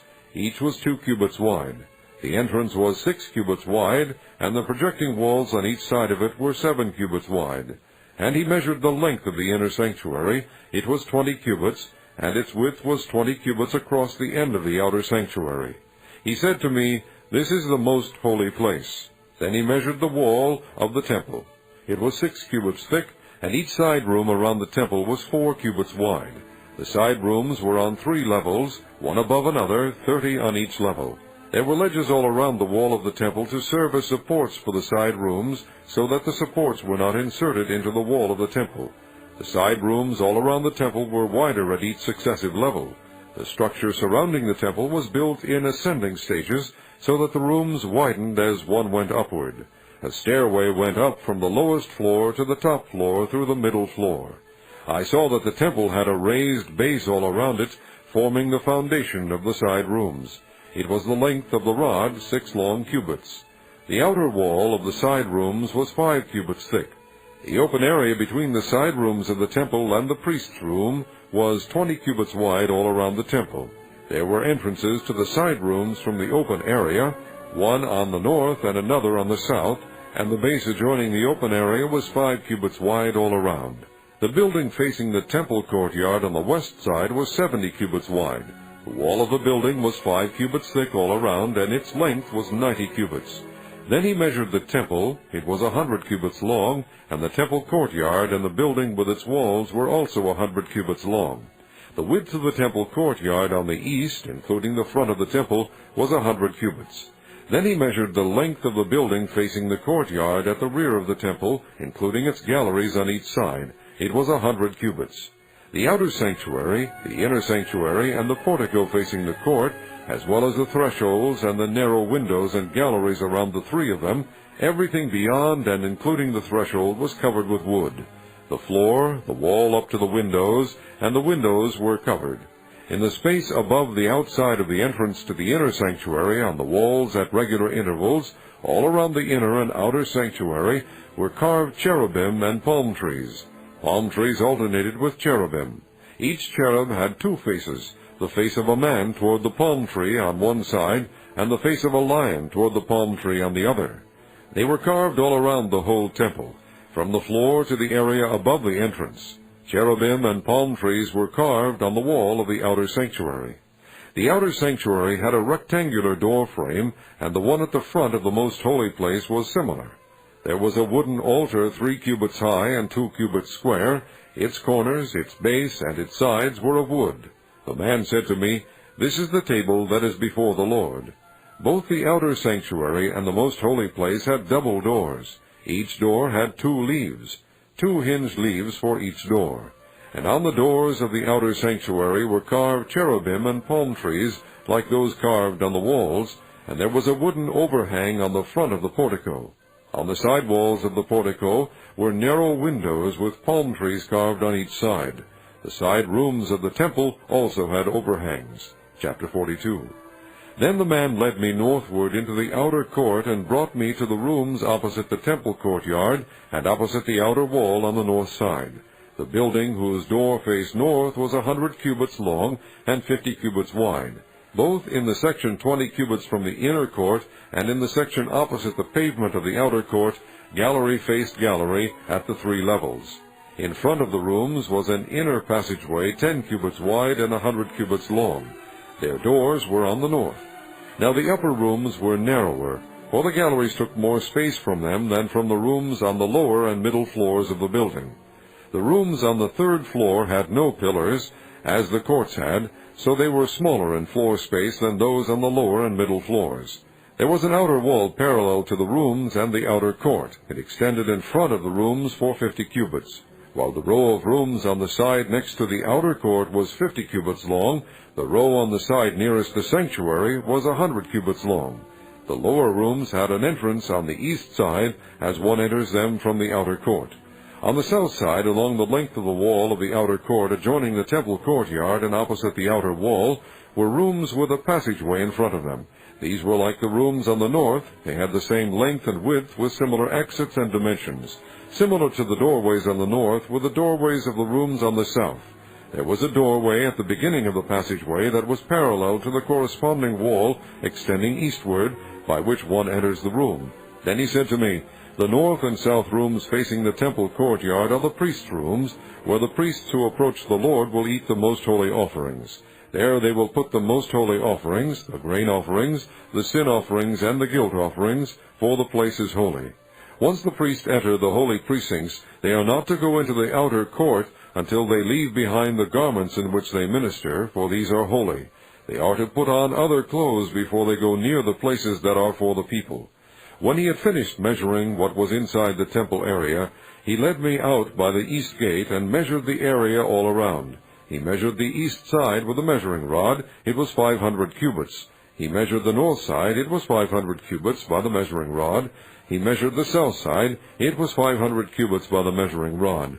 Then he turned to the west side and measured. It was 500 cubits by the measuring rod. So he measured the area on all 4 sides. It had a wall around it 500 cubits long and 500 cubits wide to separate the holy from the common. Chapter 43. Then the man brought me to the gate facing east, and I saw the glory of the God of Israel coming from the east. His voice was like the roar of rushing waters, and the land was radiant with his glory. The vision I saw was like the vision I had seen when he came to destroy the city, and like the visions I had seen by the Kibar River, and I fell face down. The glory of the Lord entered the temple through the gate facing east. Then the Spirit lifted me up and brought me into the inner court, and the glory of the Lord filled the temple. While the man was standing beside me, I heard someone speaking to me from inside the temple. He said, Son of man, this is the place of my throne, and the place for the soles of my feet. This is where I will live among the Israelites forever. The house of Israel will never again defile my holy name, neither they nor their kings, by their prostitution and the lifeless idols of their kings at their high places. When they placed their threshold next to my threshold, and their doorpost beside my doorposts, with only a wall between me and them, they defiled my holy name by their detestable practices. So I destroyed them in my anger. Now let them put away from me their prostitution and the lifeless idols of their kings, and I will live among them forever. Son of man, describe the temple to the people of Israel, that they may be ashamed of their sins. Let them consider the plan, and if they are ashamed of all they have done, make known to them the design of the temple, its arrangement, its exits and entrances, its whole design, and all its regulations and laws. Write these down before them so that they may be faithful to its design and follow all its regulations. This is the law of the temple. All the surrounding area on top of the mountain will be most holy. Such is the law of the temple. These are the measurements of the altar in long cubits, that cubit being a cubit and a handbreadth. Its gutter is a cubit deep and a cubit wide, with a rim of 1 span around the edge. And this is the height of the altar. From the gutter on the ground up to the lower edge, it is 2 cubits high and a cubit wide, and from the smaller ledge up to the larger ledge, it is 4 cubits high and a cubit wide. The altar hearth is 4 cubits high, and 4 horns project upward from the hearth. The altar hearth is square, 12 cubits long and 12 cubits wide. The upper ledge also is square, 14 cubits long and 14 cubits wide, with a rim of half a cubit and a gutter of a cubit all around. The steps of the altar face east. Then he said to me, Son of man, this is what the sovereign Lord says. These will be the regulations for sacrificing burnt offerings and sprinkling blood upon the altar when it is built. You are to give a young bull as a sin offering to the priests, who are Levites, of the family of Zadok, who come near to minister before me, declares the sovereign Lord. You are to take some of its blood and put it on the 4 horns of the altar, and on the 4 corners of the upper ledge, and all around the rim, and so purify the altar and make atonement for it. You are to take the bull for the sin offering, and burn it in the designated part of the temple area outside the sanctuary. On the 2nd day, you are to offer a male goat without defect for a sin offering, and the altar is to be purified as it was purified with the bull. When you have finished purifying it, you are to offer a young bull and a ram from the flock, both without defect. You are to offer them before the Lord, and the priests are to sprinkle salt on them, and sacrifice them as a burnt offering to the Lord. For 7 days you are to provide a male goat daily for a sin offering. You are also to provide a young bull and a ram from the flock, both without defect. For 7 days they are to make atonement for the altar and cleanse it. Thus they will dedicate it. At the end of these days, from the 8th day on, the priests are to present your burnt offerings and fellowship offerings on the altar. Then I will accept you, declares the sovereign Lord. Chapter 44. Then the man brought me back to the outer gate of the sanctuary, the one facing east, and it was shut. The Lord said to me, This gate is to remain shut. It must not be opened. No one may enter through it. It is to remain shut because the Lord, the God of Israel, has entered through it. The prince himself is the only one who may sit inside the gateway to eat in the presence of the Lord. He is to enter by way of the portico of the gateway and go out the same way. Then the man brought me by way of the north gate to the front of the temple. I looked and saw the glory of the Lord filling the temple of the Lord, and I fell face down. The Lord said to me, Son of man, look carefully, listen closely, and give attention to everything I tell you concerning all the regulations regarding the temple of the Lord. Give attention to the entrance of the temple and all the exits of the sanctuary. Say to the rebellious house of Israel, This is what the sovereign Lord says. Enough of your detestable practices, O house of Israel. In addition to all your other detestable practices, you brought foreigners uncircumcised in heart and flesh into my sanctuary, desecrating my temple while you offered me food, fat, and blood, and you broke my covenant. Instead of carrying out your duty in regard to my holy things, you put others in charge of my sanctuary. This is what the sovereign Lord says. No foreigner uncircumcised in heart and flesh is to enter my sanctuary, not even the foreigners who live among the Israelites. The Levites who went far from me when Israel went astray, and who wandered from me after their idols, must bear the consequences of their sin. They may serve in my sanctuary, having charge of the gates of the temple and serving in it. They may slaughter the burnt offerings and sacrifices for the people, and stand before the people and serve them. But because they served them in the presence of their idols, and made the house of Israel fall into sin, therefore I have sworn with uplifted hand that they must bear the consequences of their sin, declares the sovereign Lord. They are not to come near to serve me as priests, or come near any of my holy things, or my most holy offerings. They must bear the shame of their detestable practices. Yet I will put them in charge of the duties of the temple, and all the work that is to be done in it.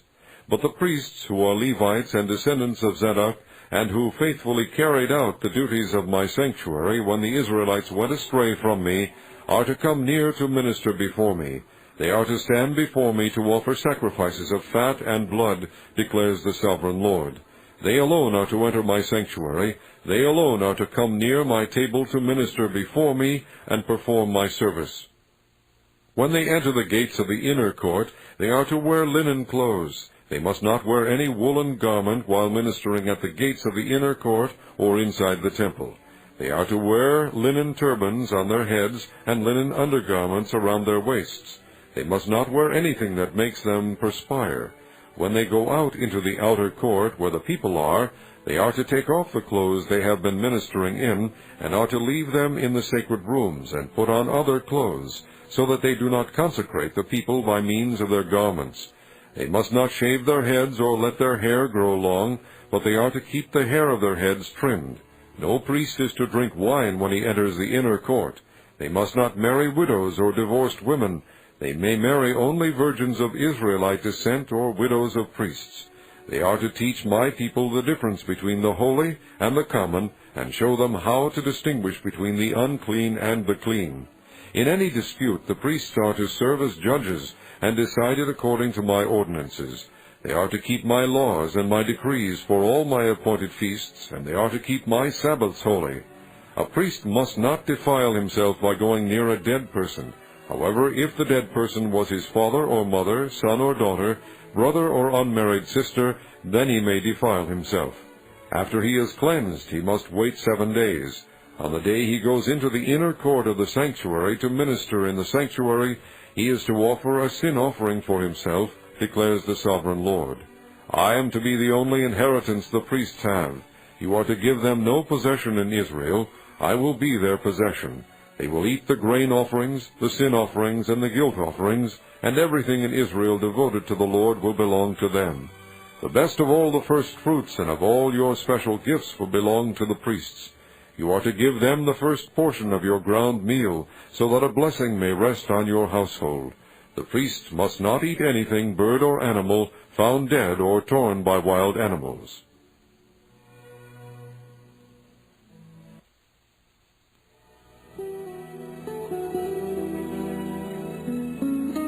Chapter 45.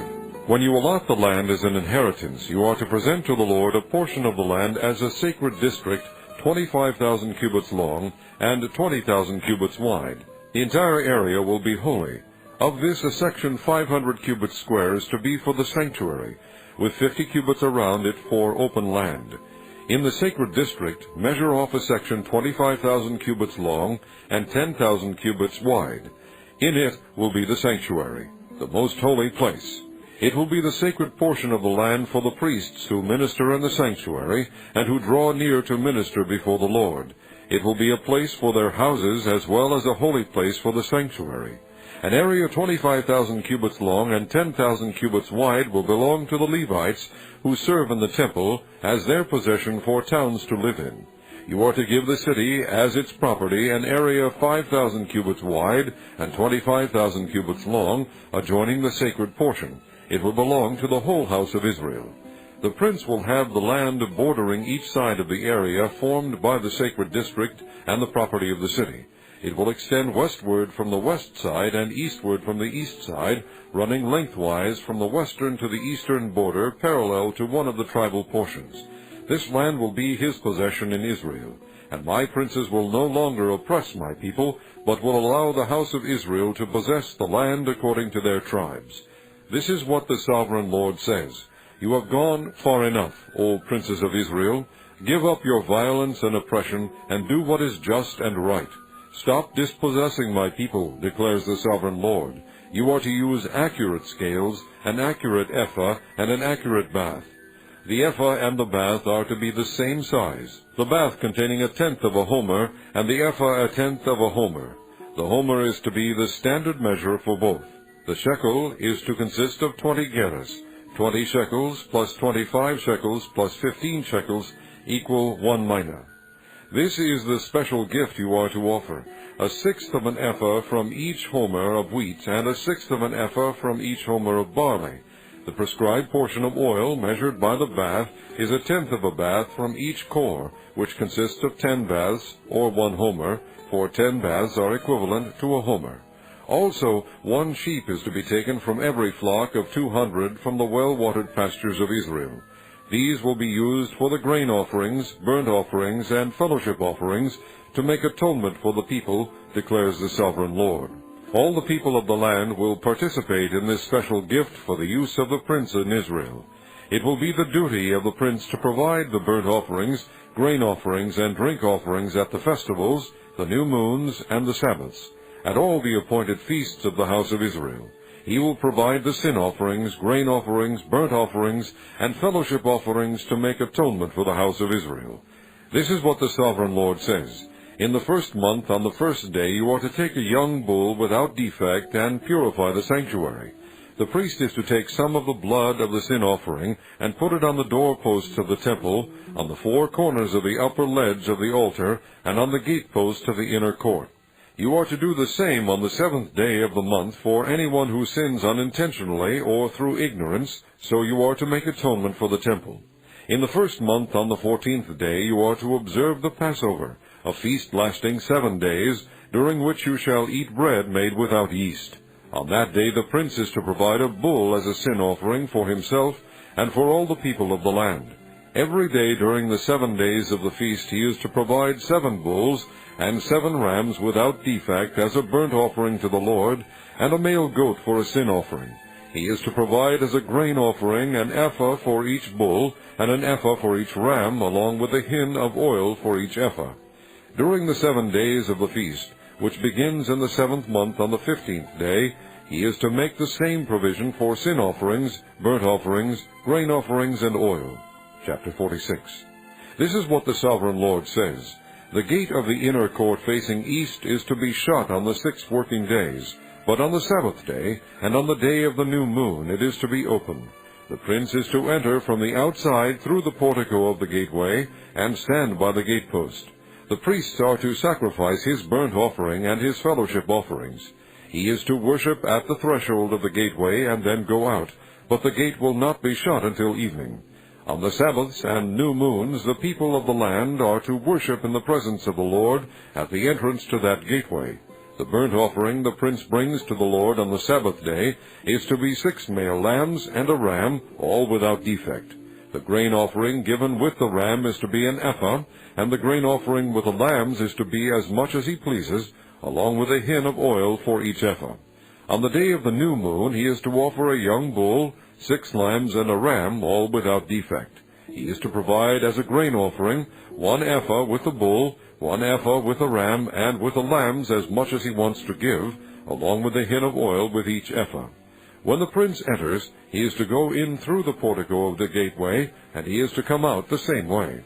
When the people of the land come before the Lord at the appointed feasts, whoever enters by the north gate to worship is to go out the south gate, and whoever enters by the south gate is to go out the north gate. No one is to return through the gate by which he entered, but each is to go out the opposite gate. The prince is to be among them, going in when they go in, and going out when they go out. At the festivals and the appointed feasts, the grain offering is to be an ephah with a bull, an ephah with a ram, and with the lambs as much as one pleases, along with a hin of oil for each ephah. When the prince provides a freewill offering to the Lord, whether a burnt offering or fellowship offerings, the gate facing east is to be opened for him. He shall offer his burnt offering or his fellowship offerings, as he does on the Sabbath day. Then he shall go out, and after he has gone out, the gate will be shut. Every day you are to provide a year-old lamb without defect for a burnt offering to the Lord. Morning by morning you shall provide it. You are also to provide with it morning by morning a grain offering, consisting of 1/6 of an ephah with 1/3 of a hin of oil to moisten the flour. The presenting of this grain offering to the Lord is a lasting ordinance. So the lamb and the grain offering and the oil shall be provided morning by morning for a regular burnt offering. This is what the sovereign Lord says. If the prince makes a gift from his inheritance to one of his sons, it will also belong to his descendants. It is to be their property by inheritance. If, however, he makes a gift from his inheritance to one of his servants, the servant may keep it until the year of freedom. Then it will revert to the prince. His inheritance belongs to his sons only. It is theirs. The prince must not take any of the inheritance of the people, driving them off their property. He is to give his sons their inheritance out of his own property, so that none of my people will be separated from his property.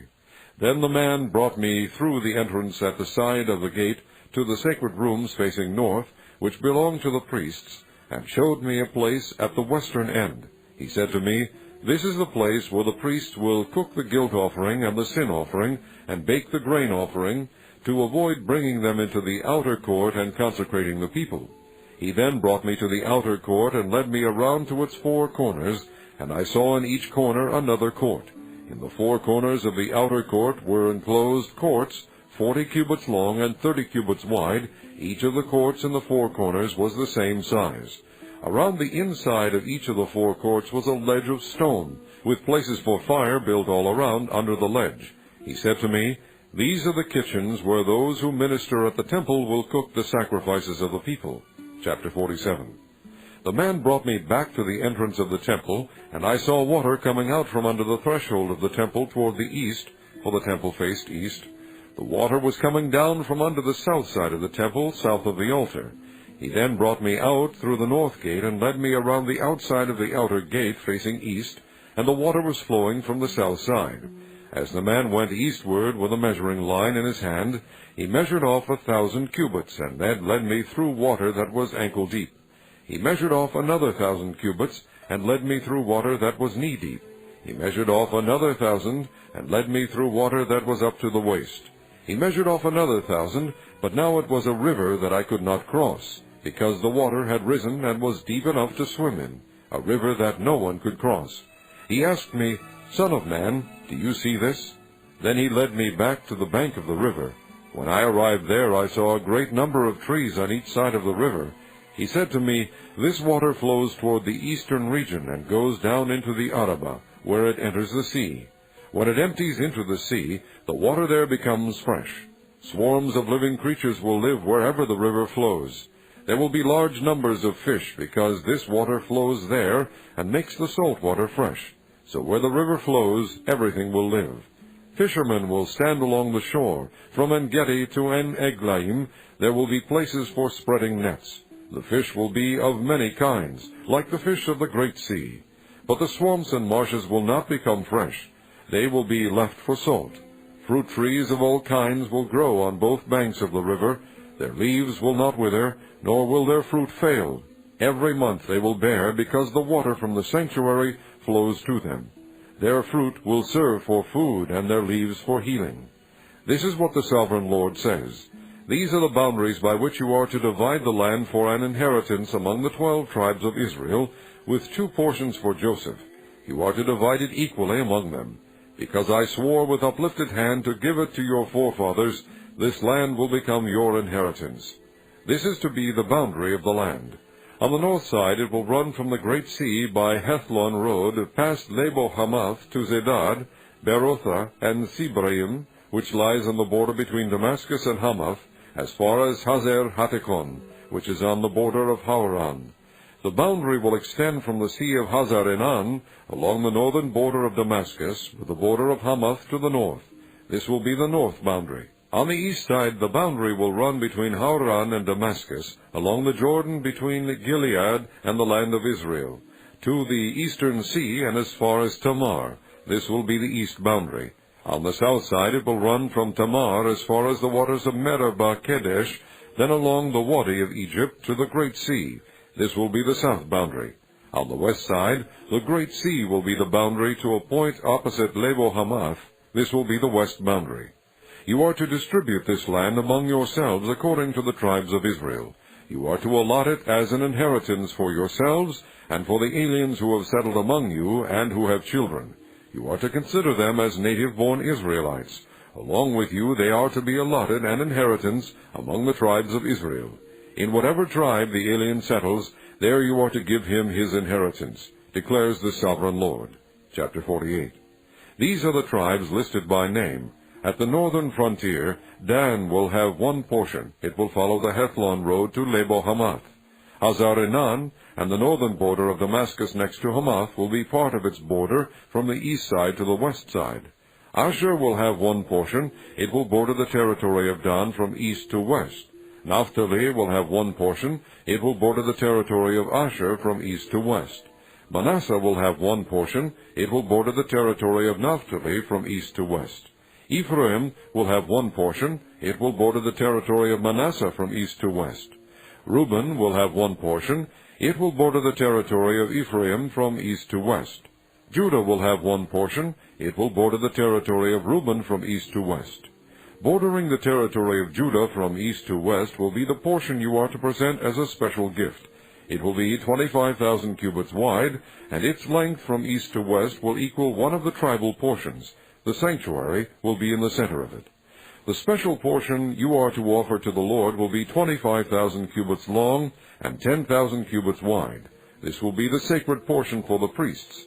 It will be 25,000 cubits long on the north side, 10,000 cubits wide on the west side, 10,000 cubits wide on the east side, and 25,000 cubits long on the south side.